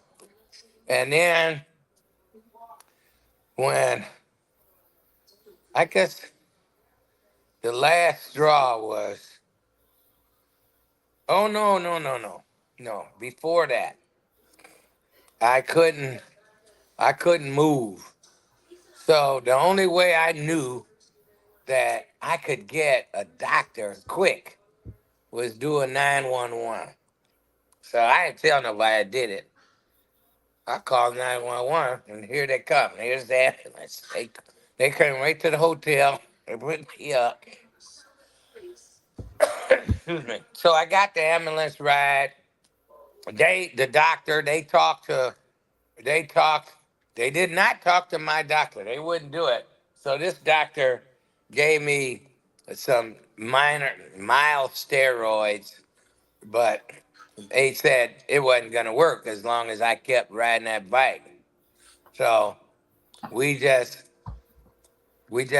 sat there for a little bit, and we took off, but we didn't get that much further because it just got worse. So that's when they voted that I knew it. It wasn't safe anymore, you know, because I could not get my foot off the floorboard to step on the brake. I couldn't downshift without grabbing my leg and pull it up. It was just genetics that done gone bad. So I caught a flight home, and that was the end of the ride. Well, sometimes you got to know when to fold it. You got to know when to fold it. Yeah. I knew. So I talked to PJ. Me and PJ sat there and we talked. And I said, you know, let me just do this 600 miles. And we just, it ain't worth it. Yeah, you can't even protect yourself at that point. Right. You just couldn't do nothing. I couldn't. Yeah. And it was just getting worse by the day, you know? Yeah. So Kool Breeze told me if I had voted, I could have probably won, but I wouldn't get up and vote. So when'd you vote? Well, you was asleep. That was dirty. Czar. I forget. Yeah. Czar, I got to go back to this though. Like when we talk about people complaining on the rides and being able to do stuff, and you hear like the word ground pounder being thrown around, I told people since I met Czar in person and got on this ride, Czar to me is the true meaning of a ground pounder. He ain't bitch and complain about being on the ride, how long we was out there, even though we knew he didn't like to be riding at night. If we got stuck out there at night, it was like, so be it, let's just get to where we gonna go. This man traveled over 2,000 miles with his back jacked up before he allowed us to vote him off the ride. From Thunder Bay, Ontario, Canada, to Regina, Alberta, this joker was pounding from us having to literally put him on his bike, stand his bike up. He was out there riding. And then when we get aggravated about people slowing up, I can hear him playing while we was riding. Okay. Fuck him. You can't make him twist the throttle. Let's go. Right. Man, them guys, bad medicine. Back to what you said early in the ride. It's just like going to a prize fight. I threw the first punch. Yeah. I wanted to see if them boys could ride them bikes because I knew Bad Medicine could make the trip. Yeah. But hey, if you ain't getting no throttle hand, yeah. Ask Kool Breeze. But you know something, man. You know something. This real time. You know, we laugh. We laugh. We do our kiki. We laugh, but we give each other the business. But you know, I'm gonna say this: respect, because I know what Czar does, and I've seen Czar get out.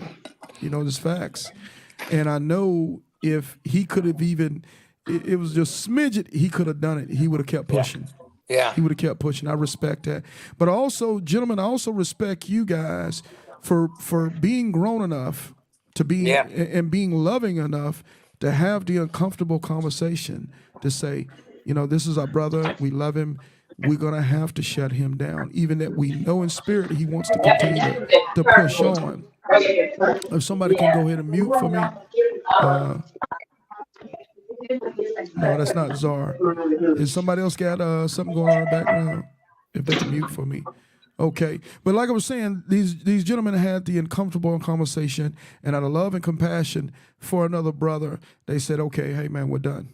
We're done. We're going to go ahead and get you back home, get you taken care of so you can live to fight another day.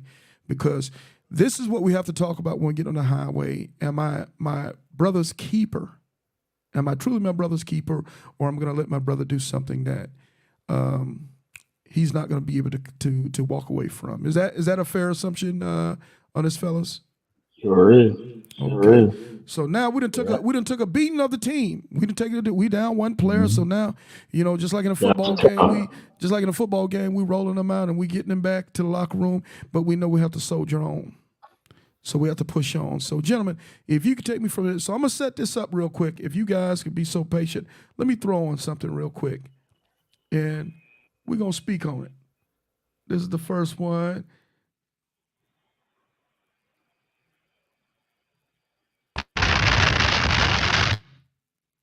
Okay, now we getting it. Everything is everything. At this point, have we cracked Alaska? Is this where we at? Oh, you coming back? Can you hear me? Let's see. Yeah, I can hear you. Can you hear me? That could be Canada. That could be Canada too. I thought it was. That looked like y'all coming back. Well, let me flash it back one more time.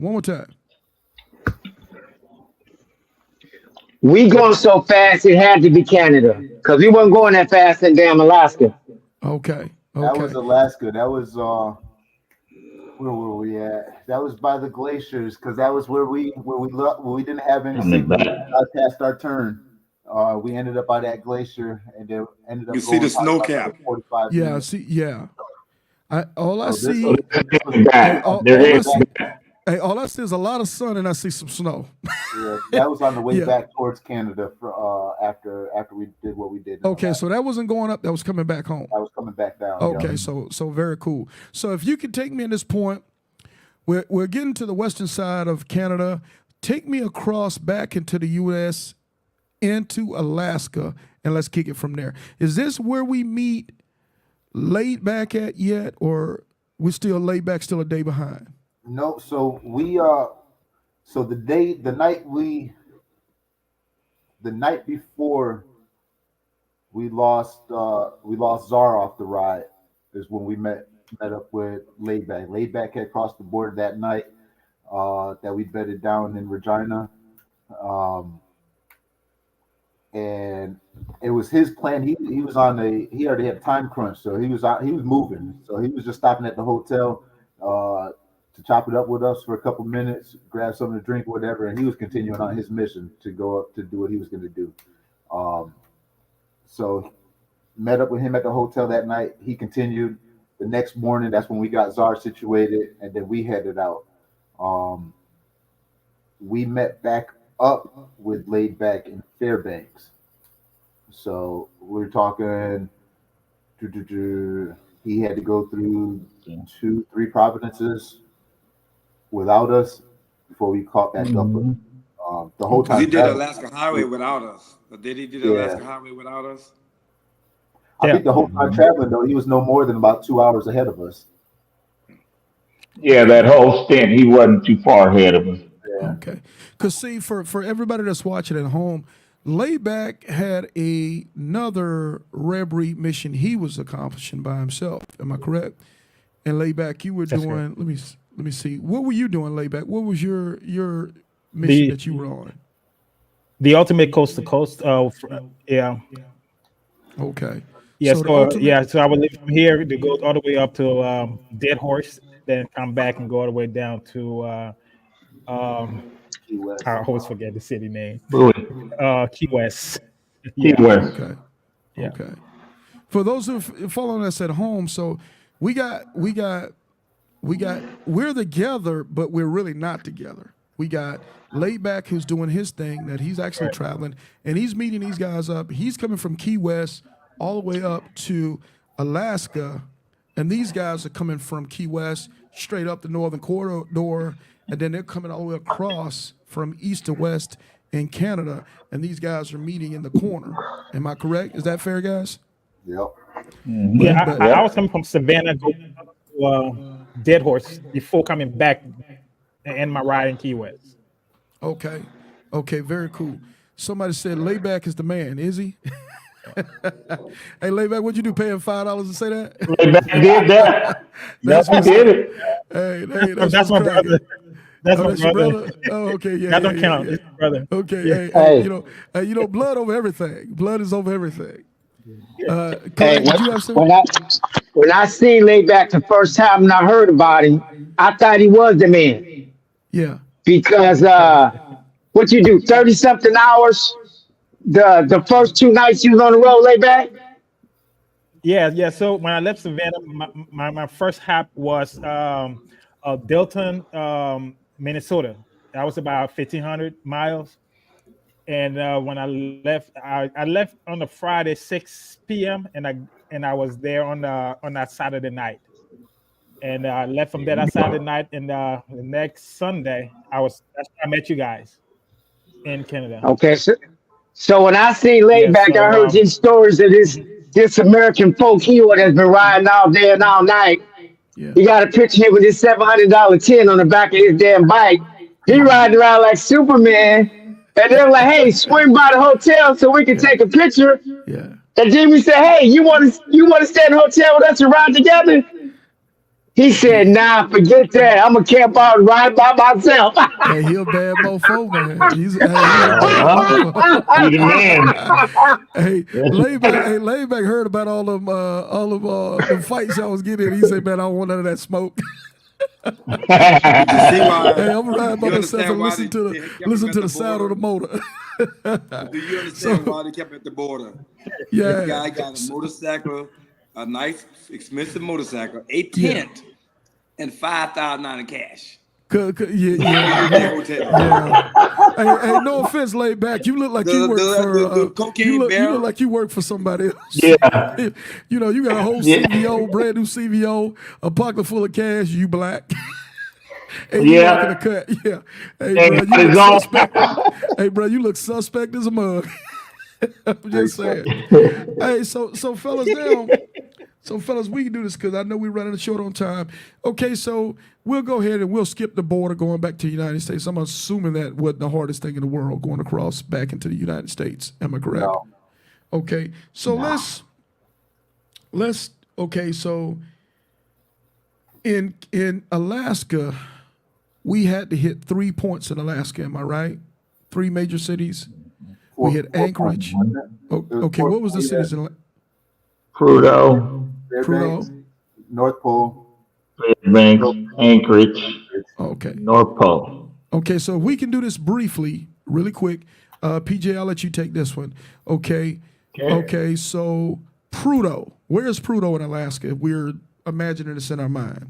North, east, south, west. Prudhoe is at the top. That's Arctic Ocean. The very top. No more mountains. Very top. Yeah. Okay. What's in Prudhoe? What should I expect to see if I'm in Prudhoe on a motorcycle? What should I see? You got to ask them. Remember, my bike. Oh, that's right. Let me down in just before Fairbanks. Hey, well, so I never made it to Prudhoe Bay. I never made it to Prudhoe. Well, let's ask the guy who liked to pee a lot. Most God. Yeah, most hated. What I'm gonna see when I get to Prudhoe Bay? What I'm gonna see? When you go to Prudhoe Bay, it's like seeing a camp. It's like seeing a slave camp.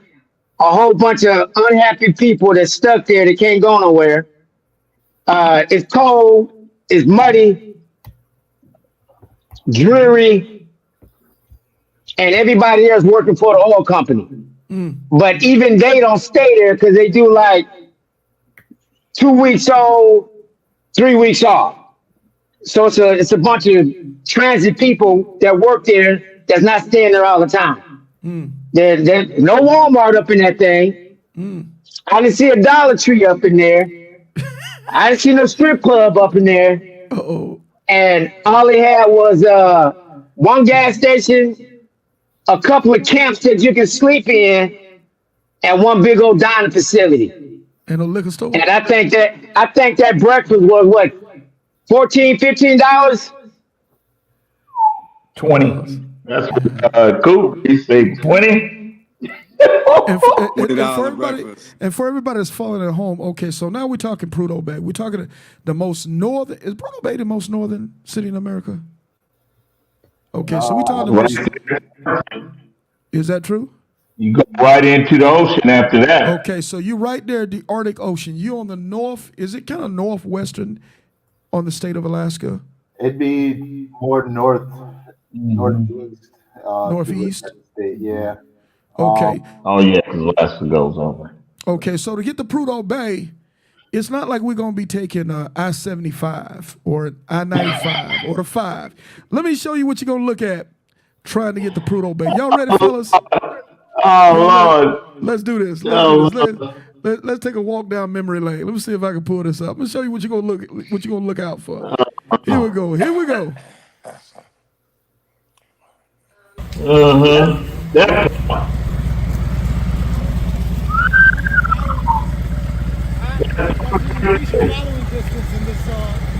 Yeah.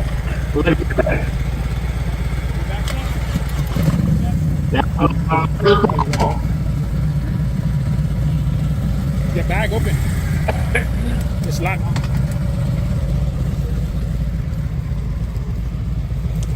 Look at that pretty white bike.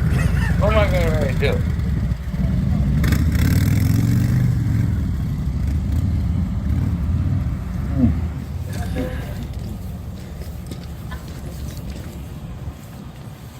That's called a SIG alert. God dang it, man. Woo! This is what we're looking at. We're looking at, is it fair, fellas? I think it's some 400 miles of highway going to Prudhoe Bay. Yeah. Rough. It's 400 miles of foolishness. That was the first point. That was the first point. If I had a safe word, I would have said it. Man, hey, Laidback, is that when you? Laidback, is that when you would start to have enough of this? I had enough of it already. Hey, brother, did you listen to? I turned around. Hey, Laidback, I did you a favor. I brought the volume down because I heard what you really said in that video. Hey, bro, you were trying to give up. Oh man, oh Lord, we ain't gonna be able to do this. All I can think I about was is a scared. guy. I was scared. To be honest, I was really scared. All I can think about is a guy with a $50-something thousand CVO saying, Clean the my whistle. motorcycle. and Kodak was ready to and guide him back to the hotel too. Kodak was ready to pop out too. I threatened us a long time early, way early in the trip. I'm done. One more time. Hey, so fellas, I if you think can that was, briefly do this. tell you the truth, one thing I want to say about that part was the come to Jesus moment. Because Frizz got all of us together and looked at our face. Fellas, look at the ground. This is what you guys got to do for the next, 18 hours? Because it's like almost 500 miles of that highway. And everybody looked, we all got that type of personality. I said, well, if Frizz could do it, I could do it. PJ could do it, I could do it. Everybody was like that mode. But in my heart, I wanted to go back home. Yeah, now if everybody else would have quit, you would have quit. But because one person said I still want to do it, you're like, oh damn, I gotta do it. hey, I'm gonna tell you why I would have done it. Sarge would have done it because I'm not gonna let you come back and look me in the face and you've accomplished it and I didn't. I ain't gonna be able to go home. I ain't gonna be able to do it, man. I'm about to go on up there and take my whooping. Is that fair, fellas? Is that what we on right now?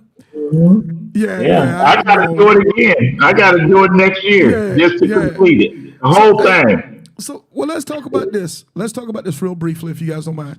Okay, so traversing the Dalton Highway, what would be you guys' suggestions on attacking that highway? Can you give me that? Pan American. Okay, Pan American. We know. Yeah. Y'all were definitely outclassed on the motorcycle. So, if I'm rocking a Pan American, what else should I attack that highway first thing in the morning? Should I camp out at a halfway spot? What's the deal on that highway? 24 hours. It depends though on the season. So if you go at that time of year that we went through where from the time we got to Fairbanks to the time we left out of Alaska, we didn't see nightfall. Right. So by the time we got to Fairbanks, and then headed up to Prudhoe Bay the next day, we had seen no nightfall. So daylight was on your side. Like if you could ride as long as it was daylight, that was one of those things that came back to bite Kodak in the butt. He's like, I can't see at night. Well, you ain't got to worry about it.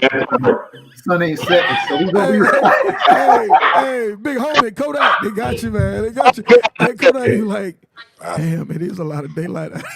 But in all seriousness, You gotta tell this story. Go ahead. But if you're looking at like a time frame of trying to complete that section of the ride, the James Dalton Highway, you could break it into two parts, stopping in Coldfoot, resting there for a night, and then continuing on. But then do you want to stay in those conditions would be the other thing, right? I'm bougie. Didn't want to stay in the little rundown hotel. It was a Connex, for all of us prior military individuals who have been deployed and been down the range and slept in those little bee huts. That's exactly what it was that they had out there. Was it like a hostel? Was it like a hostel type action with bunk beds and multiple people in it? Nah, they're little twin beds, one small room, twin beds, one on either side of the room, like a dorm room almost set up type thing. Okay. But Coldfoot, they had sleeping arrangements there, and then in Dead Horse, they had sleeping arrangements there. So, and then depending on the time of year that you're going, this is a tourist attraction. So, you got people from all walks of life trying to go up there and see the Alaskan pipeline and trying to go up to the Arctic Ocean and see Dead Horse, people that are on the cross-country bikes and stuff like that. So a lot of them had things packed, and there were people outside the tents and stuff along the whole route. So being able to get those hotels up there, we had to advance, and Czar was big on that. Czar and PJ knew from previous travels, like, hey, we need to call this in advance and make sure we got these things solidified. But then also with doing that, you got to make sure you make it there because you can't cancel them. Yeah. And I mean, you get stuck out there. You get stuck out there. I lost money on the Prudhoe Bay one. Yeah. So it goes. But just a quick one on the light situation, Kodak. So I knew what we were coming into, and we were going to be able to ride long hours, right? So majority of the trip, Kodak's claim to his alibi was, "Hey man, you gonna get the best of me early in the morning after I get some sleep, and I do X, Y, and Z, and because I can't ride at night. At nighttime just messed me up." I said, "Well, Kodak, we getting ready to get to a point to where the sun ain't gonna never go there."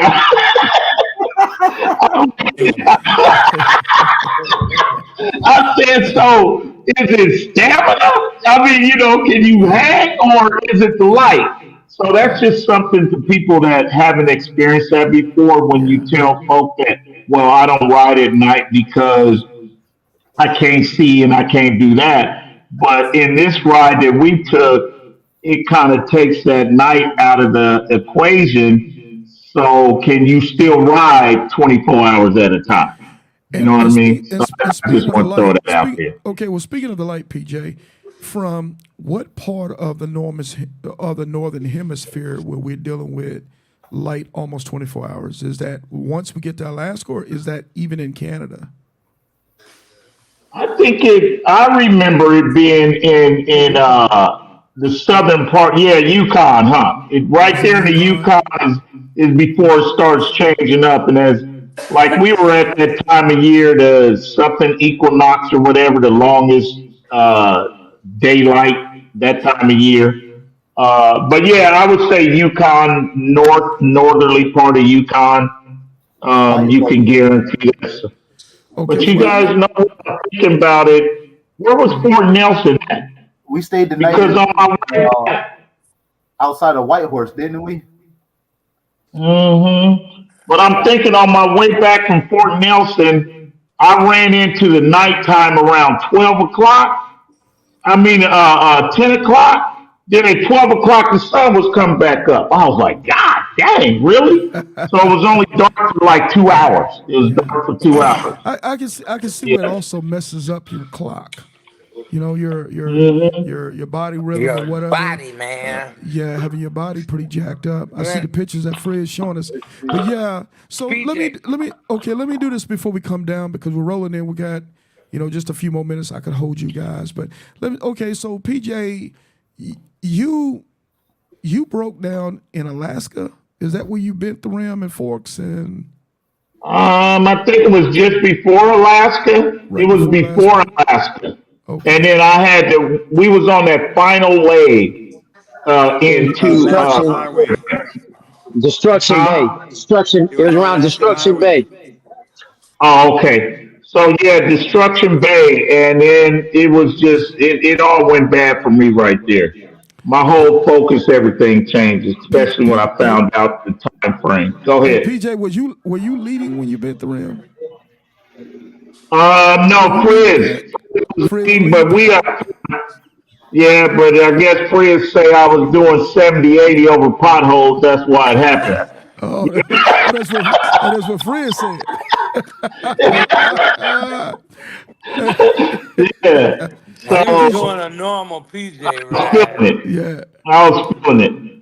Yeah. So, because you pulled into, once you bent the rim, I did see the photos on the Iron Elite page.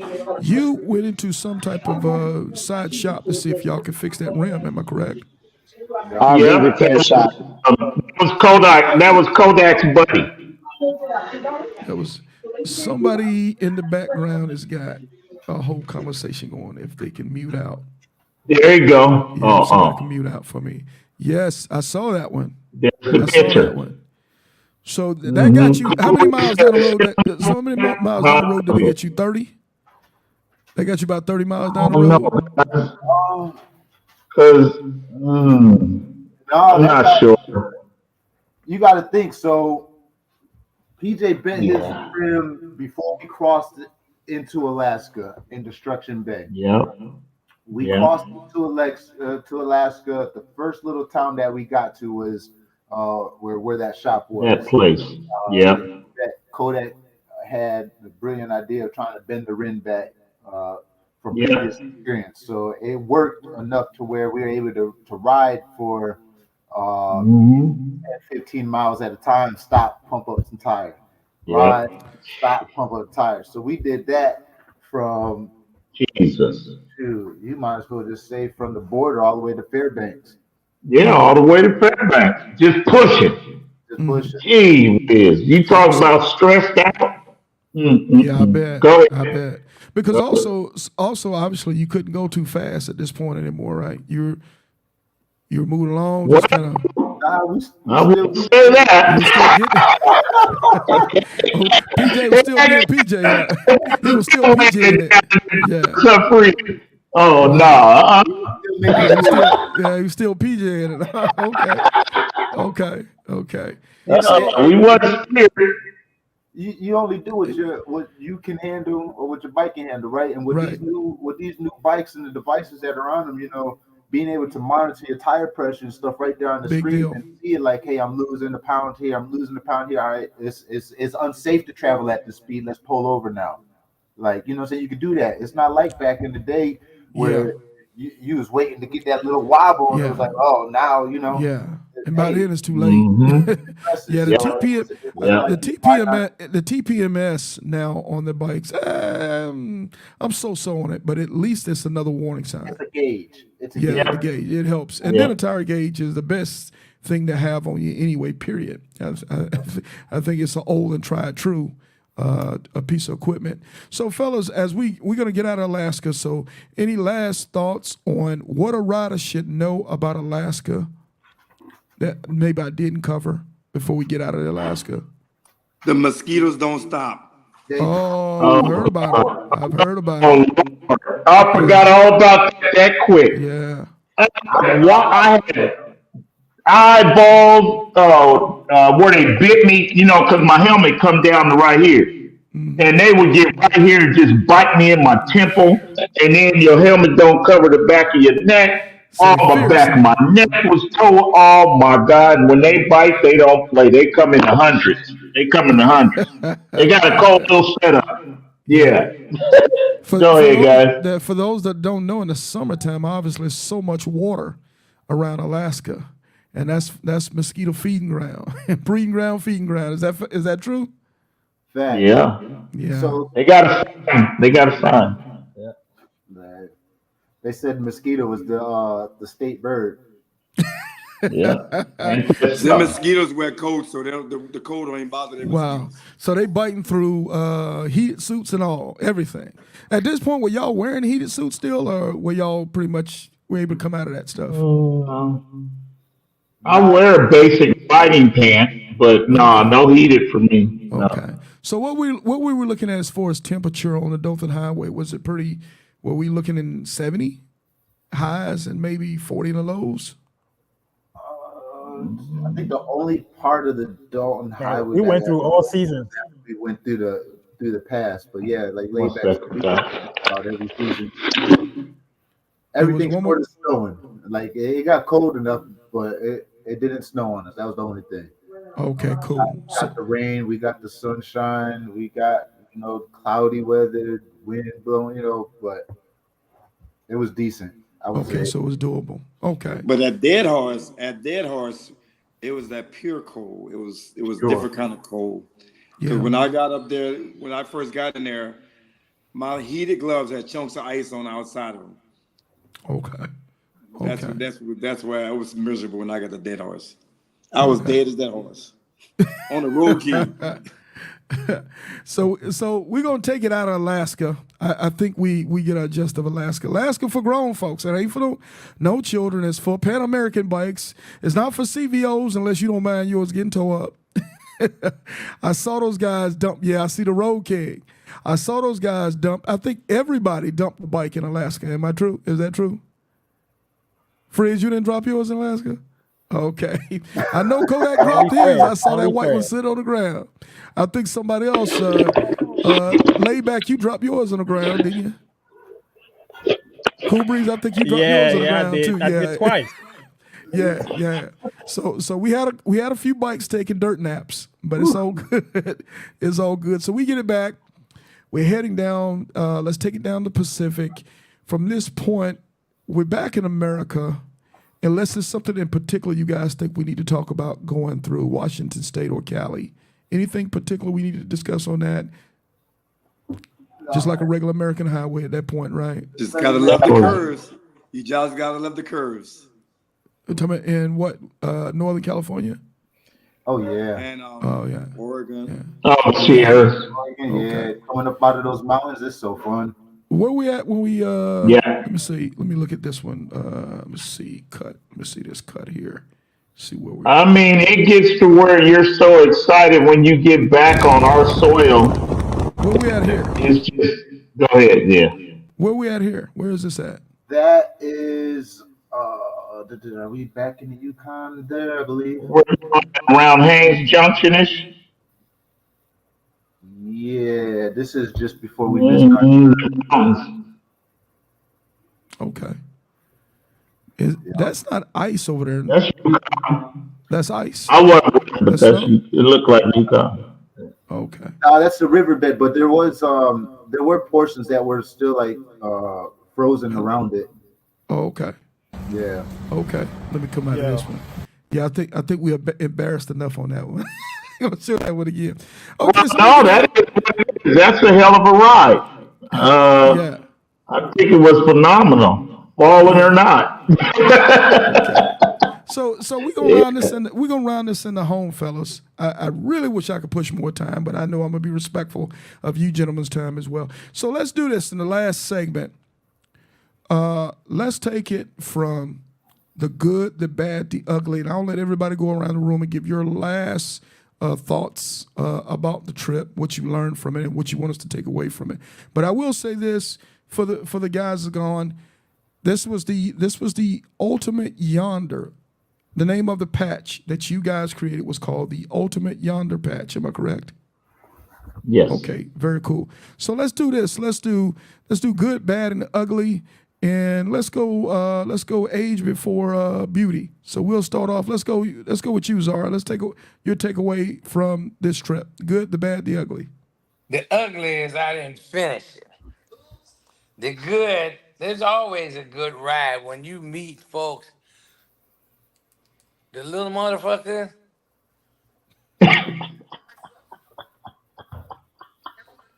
PJ, I always did think Kool Breeze, I thought something was wrong with Kool Breeze for many years until I stayed in the room with him.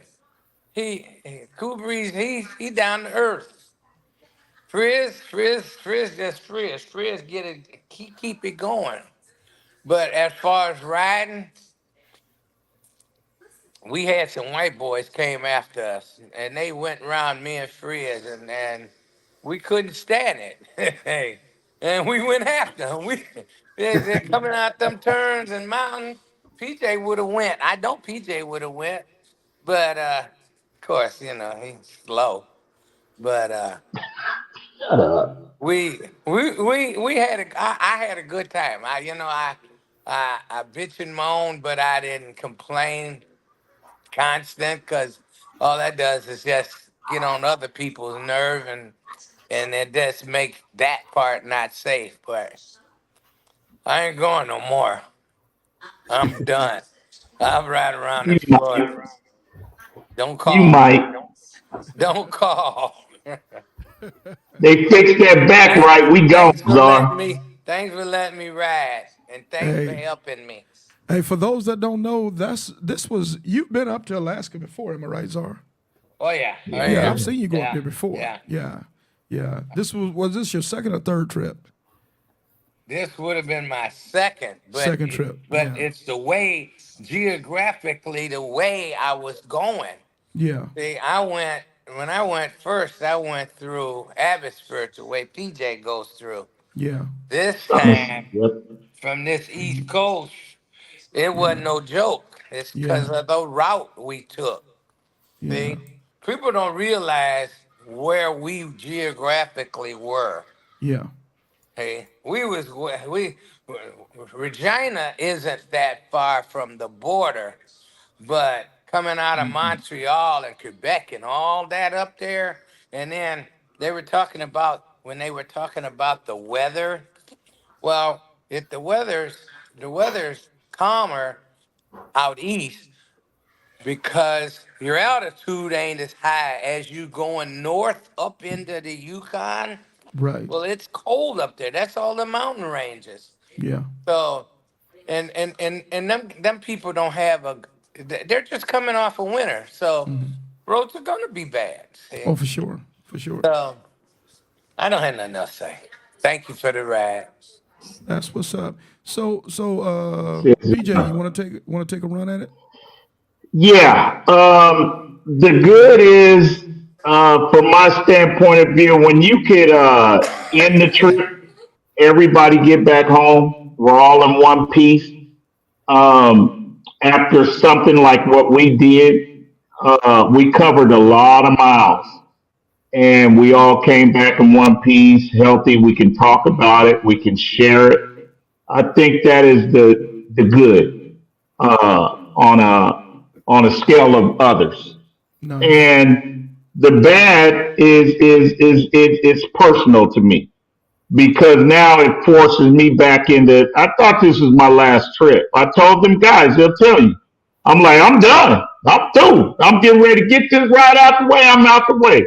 But personally, now I got to go back because I want to complete it. It ain't like nobody is telling me I have to or I have to prove anything. It's just a personal milestone. That's something that it was my baby. I worked on it. You know what I mean? It was a vision, and I'm so glad that the guys accomplished that vision.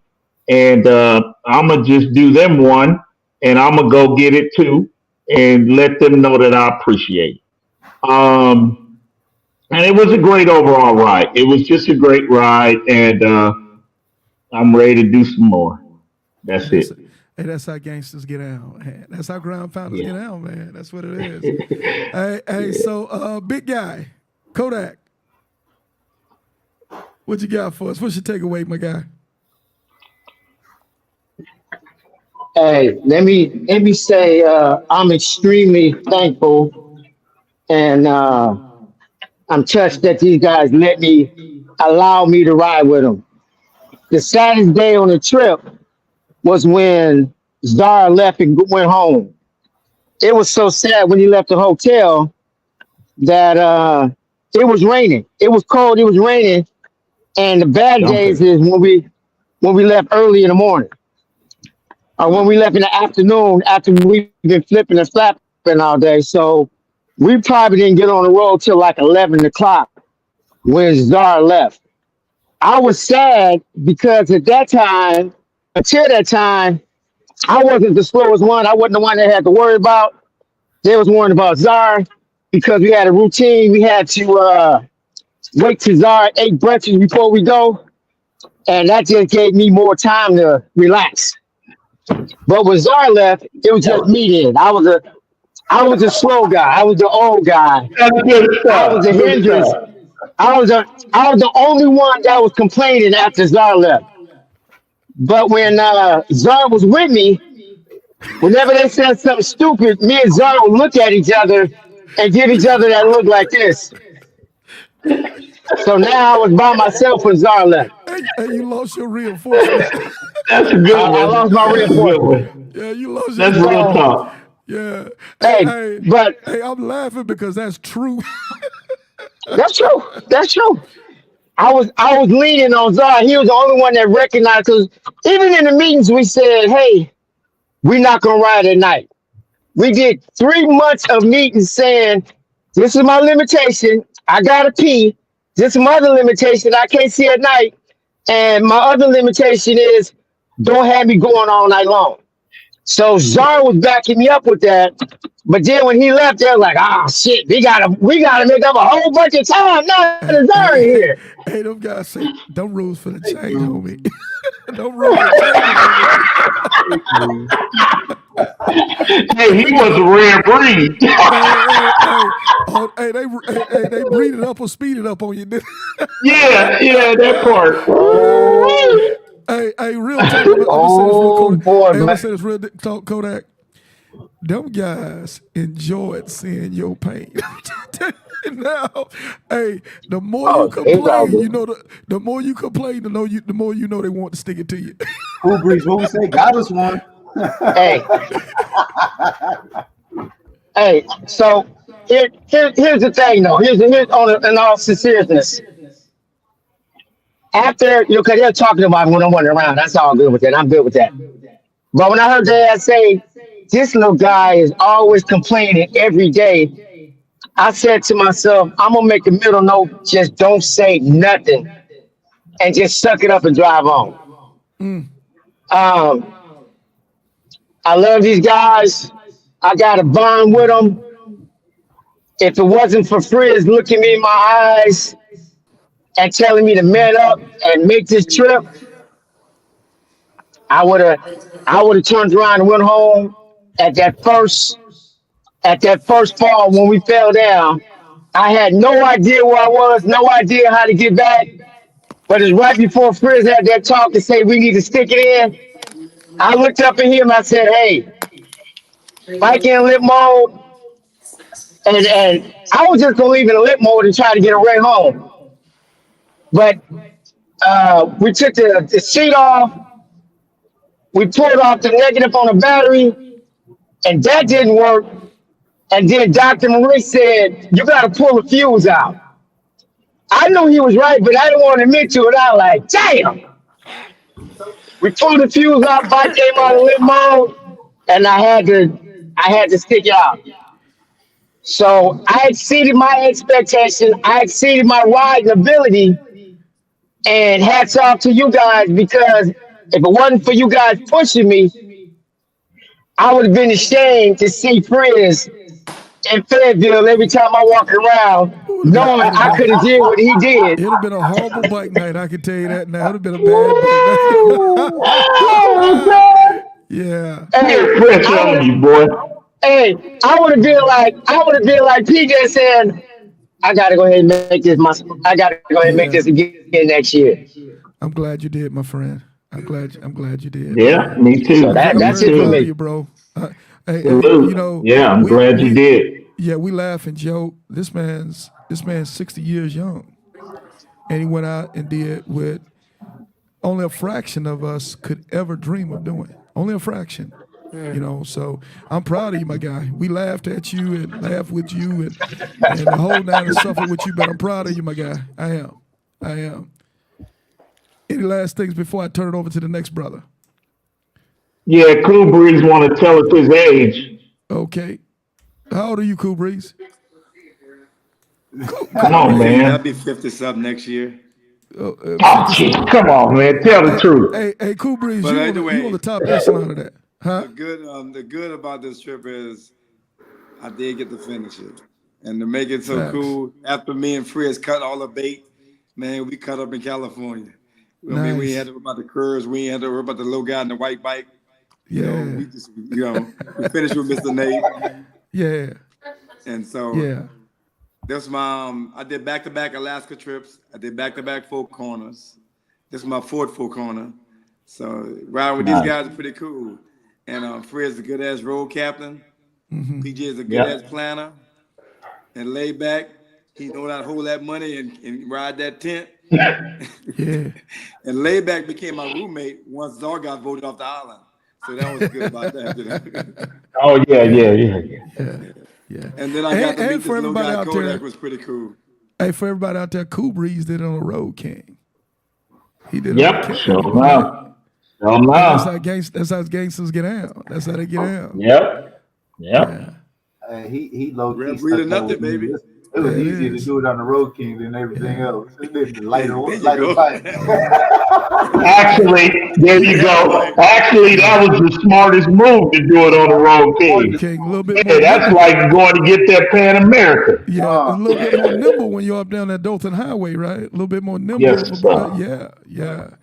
So what you got laid back? Talk to us. No, sir.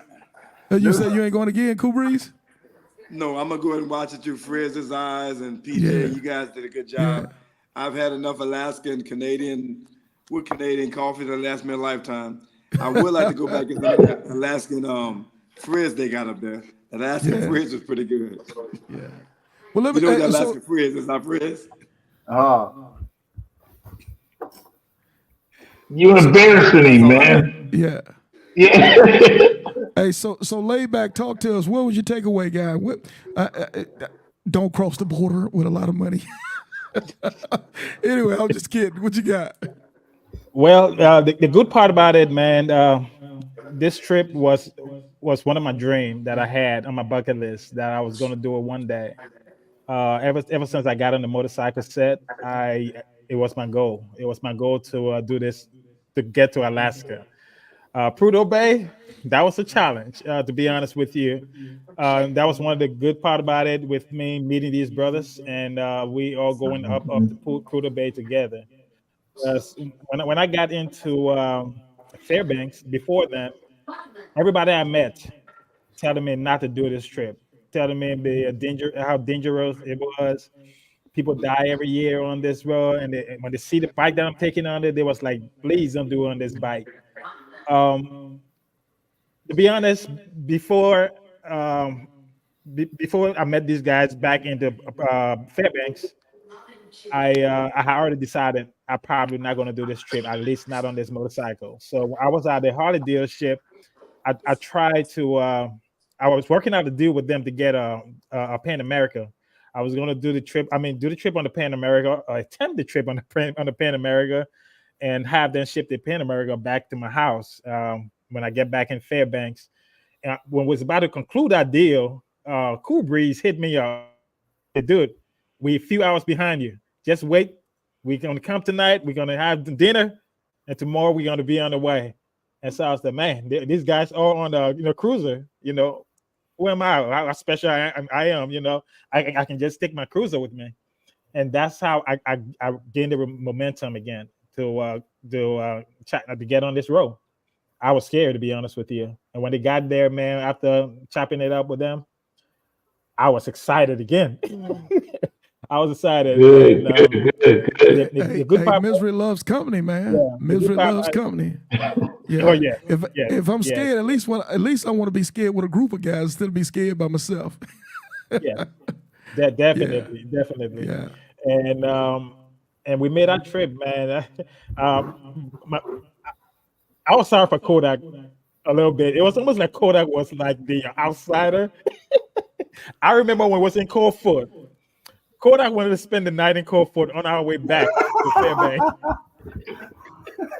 And Kodak was sitting there pleading his case, like, dude, I am tired. And I could see the look on Kool Breeze's face and Big Friz's face. They wasn't having it. And I was there because, I just joined these guys. I don't want to get in the family drama, And so I'm just sitting there. And then they talk something about voting. Come on, guys, please don't let me do this. Because now I got to vote, And I was like, hey, the dude said he's tired. And I found myself, pleading for Kodak. I found myself pleading for Kodak. But they wasn't having it, man. They wasn't having it. After eating, Kodak got done eating some food. I was like, Kodak, you ready? I saw the disappointment on Kodak's face, but he had no choice. And you got finished with that sandwich. Like, I'm even more tired now than 8. I was getting tired of those mosquitoes. I needed to get away from the mosquitoes. I just had to get out of there. Hey, Kodak. Kodak should have just paid everybody, man. Yep. Hey, I offered to pay for 2 rooms. We got there about 10:30, and after me begging, we ate. I was like, look, let me pay for the room. Let's spend the night, get some sleep, push it out in the morning, and we'll be fresh. It was only 250 miles. After they said, no, we still gonna push, we left that thing at 12 midnight. We didn't check back into the hotel till 9 o'clock in the morning. We probably stopped. Yeah, it was daylight all night long, but my internal clock was saying it's 12 midnight and we've been on the road all day. But I said, hey, shit, it made me a better rider. From here on out, I'm making better decisions. Yeah. And I ain't riding nowhere else with Red Brick. Hey, man. That is good. I ain't riding with Red Breeze no more. Hey, let's do this. Last but not least, man, the man of the hour, man. This guy, I'm gonna just say this, Frizz. I've been watching you for a while, bro. I've been watching you get out. I've been watching your attitude. You the future, bro. You are a superstar. I'm gonna say that now, and That's I'm not for gonna sure. take it back. And I'm gonna say it on my YouTube channel. Frizz is a superstar. Man, shoot, He's got the right attitude. He's got the right mindset. I can really see your leadership coming into play more and more, man. So I appreciate you. But I'm gonna give you your turn. I'm gonna give you the mic right now. And I'm gonna let you go for it. What's your thoughts, Frizz? Man, we had an overall good time on this trip. From all of us having known some little bit of each other, may not have met each other personally. Like I didn't meet everybody personally before this ride. But being able to come together and do something at this level together and to accomplish it was just amazing. The stories that we have now with each other, oh man, we could sit here on this podcast for hours and talk about this thing.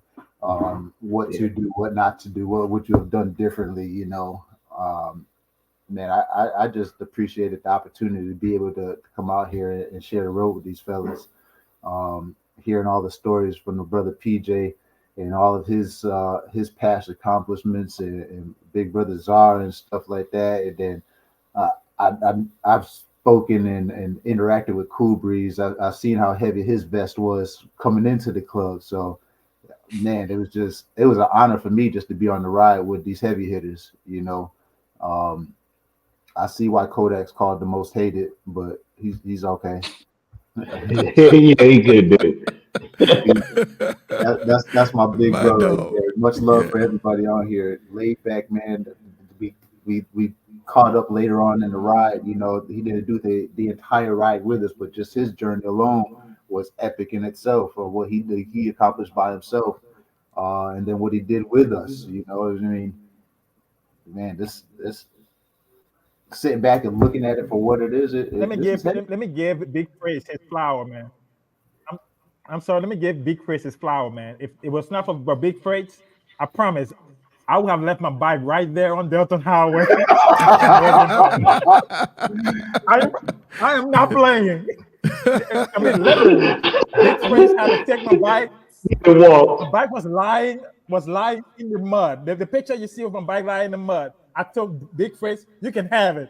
He took my bike and rode it through the mud, and I walked behind him to go and met him up front. I wasn't playing. Yeah, I mean, he saved me multiple times. That's good. I look back in my mirror when that happened. I see Kool Breeze and Laidback sitting back there. Kool Breeze looks astonished, like what just happened? Like I ain't never been in this position before. And then we got both the bikes up. Laidback said, "Man, can you just take my bike up there by yours, please?" And like I'll figure it out when we get up there, but just take it up there by yours. Hey, just get it up there for me a little bit, man. just give me some confidence. So later on, I got to share this. It's funny though. Trying to encourage, you know, when you're trying to encourage and push somebody to do something that you know that they can do, you just got to get them to see that they can do it. You know, there was a moment where there was a decent stretch of road where the gravel was nice and packed. The speed or the potholes weren't as prevalent. So I was trying to get everybody to speed up just a little bit more. You can handle it. You can handle it. And I get up there and I was riding next to Laidback, you know, revving the throttle, like, come on, let's go. And I'm looking at him, and you can see Laidback looking out the corner of his eye, like, don't look over. If I don't turn my head to look at him and acknowledge him, I ain't got to go no faster. He was hiding from you in plain sight. Hell no. Look. Hey, I think everybody stepped up to the challenge and they rode their bikes to the best of their abilities.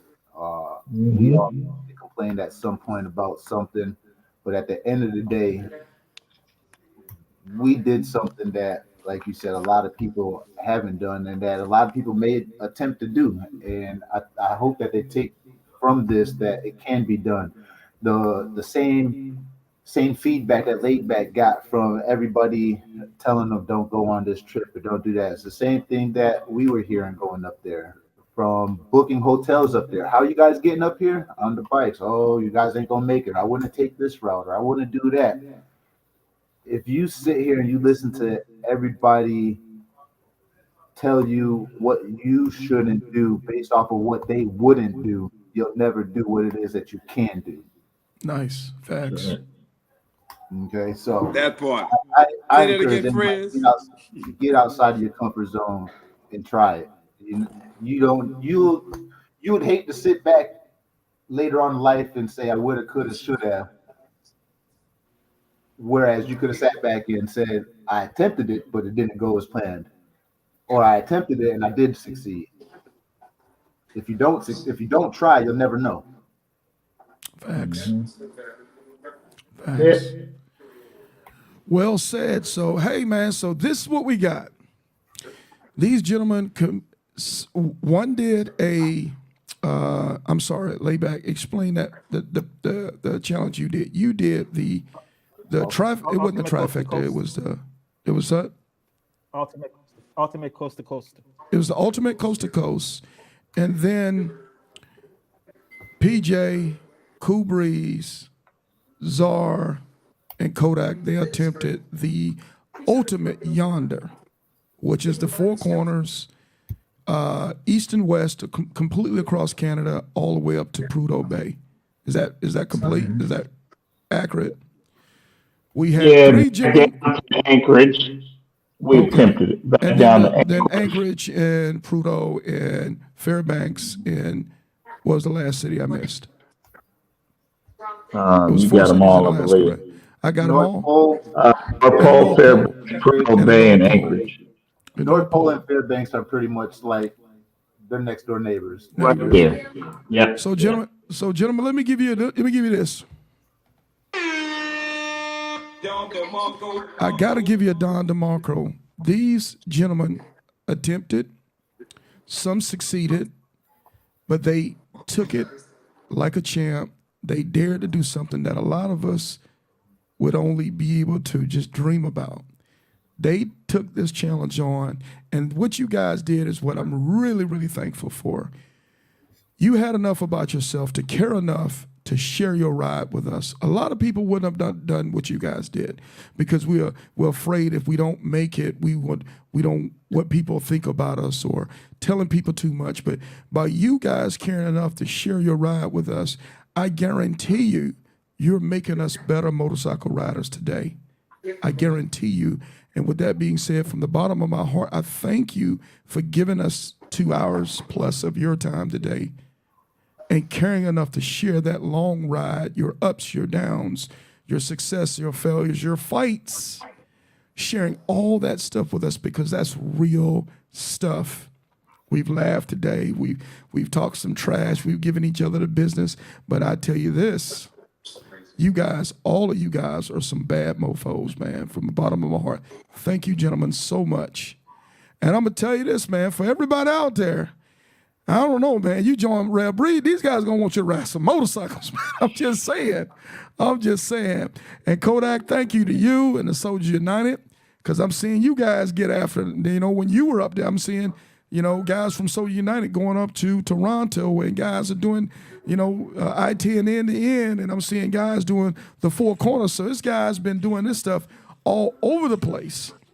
So thank you, gentlemen, so much for sharing that with us. So with that being said, anything for me before we say good night and let you guys get about the business of handling the Appreciate you, your house? Sarge. I appreciate you, Sarge. That's Yep, nice. thank you. Thank you. Appreciate y'all, Hey, fellas. thanks, Sarge. Tell the Hey, little man, motherfucker to come on to Florida. He can Hey. be a breed in Florida. Who was that now? What did y'all say? Tell the little motherfucker that he can come to Florida and be a breed. No, I He ain't won't telling believe that. it. He know what I said. Hey, it's all right. I ain't finna tell him that. Hey, He man. knows. Hey, gentlemen. He knows. There he is on the end. Hey, we ain't finna do that. Hey, gentlemen. Hey, time out. Hey, get your blow, man, before we kill it out. When I first met Czar, I didn't think I was gonna like him. We got the same personality, right around the same age. I met him at the dealership down in Florida before we went down to Homestead. I looked at him, he looked at me. I didn't think we was gonna like each other until I met Kool Breeze. Hey,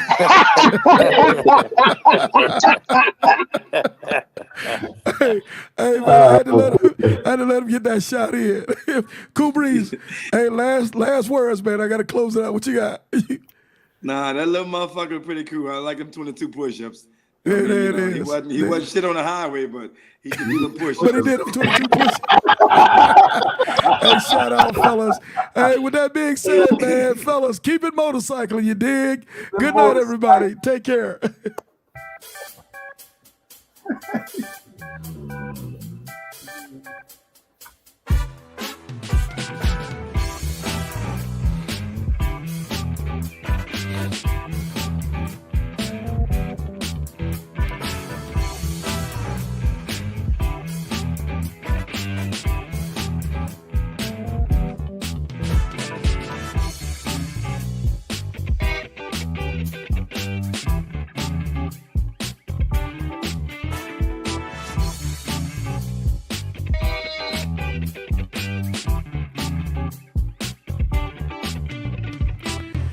Okay, man, there you have it, man. The ultimate Yonda, man. Above and beyond Yonda, man. Shout out and thank you to the Rare Breed Empire. Thank you to PJ, Big Frizz, Czar, Laidback. Thank you guys so much. Kool Breeze and Kodak, the most hated, man. Thank you guys for caring enough again to share your fabulous ride with us, man. We are better motorcycle riders today by learning from you guys and the experiences and the coaching and the sharing with us to make us better, man. So thank you guys very much. Thank you for everybody who came on and spent some time with us today with the Iron Elite Podcast Show. For those who have not done it already, man, I would greatly appreciate if you guys could hit subscribe, if you have not subscribed to the channel, to hit a like as well, leave a comment, and also share the channel, man. We're going to have more and more of this type of information, these types of shows coming up in the future. So thank you, everybody, for joining us tonight. Again, for everybody out there, happy Sunday, and keep it motorcycling, you dig? With that being said, man, K4L, take us out of here. Asked the other day, hey, Sarge, why you never play any fast music on your podcast? It's simple. I'm petty. Hurry up, don't truck it up, rev your motors up. If it ain't clean, get your polish up. Big Storm, you in Czar, real king of the South. If you ain't getting Yonda, gotta keep it motorcycle, you dig? Hurry up, don't truck it up, rev your motors up. If it ain't clean, get your polish up. Big Storm, you in Czar, real king of the South. If you ain't getting Yonda, gotta keep it motorcycle, you dig? Sliding on my road glide, looking so fly. 20-inch rollback, screaming eagle torque pack.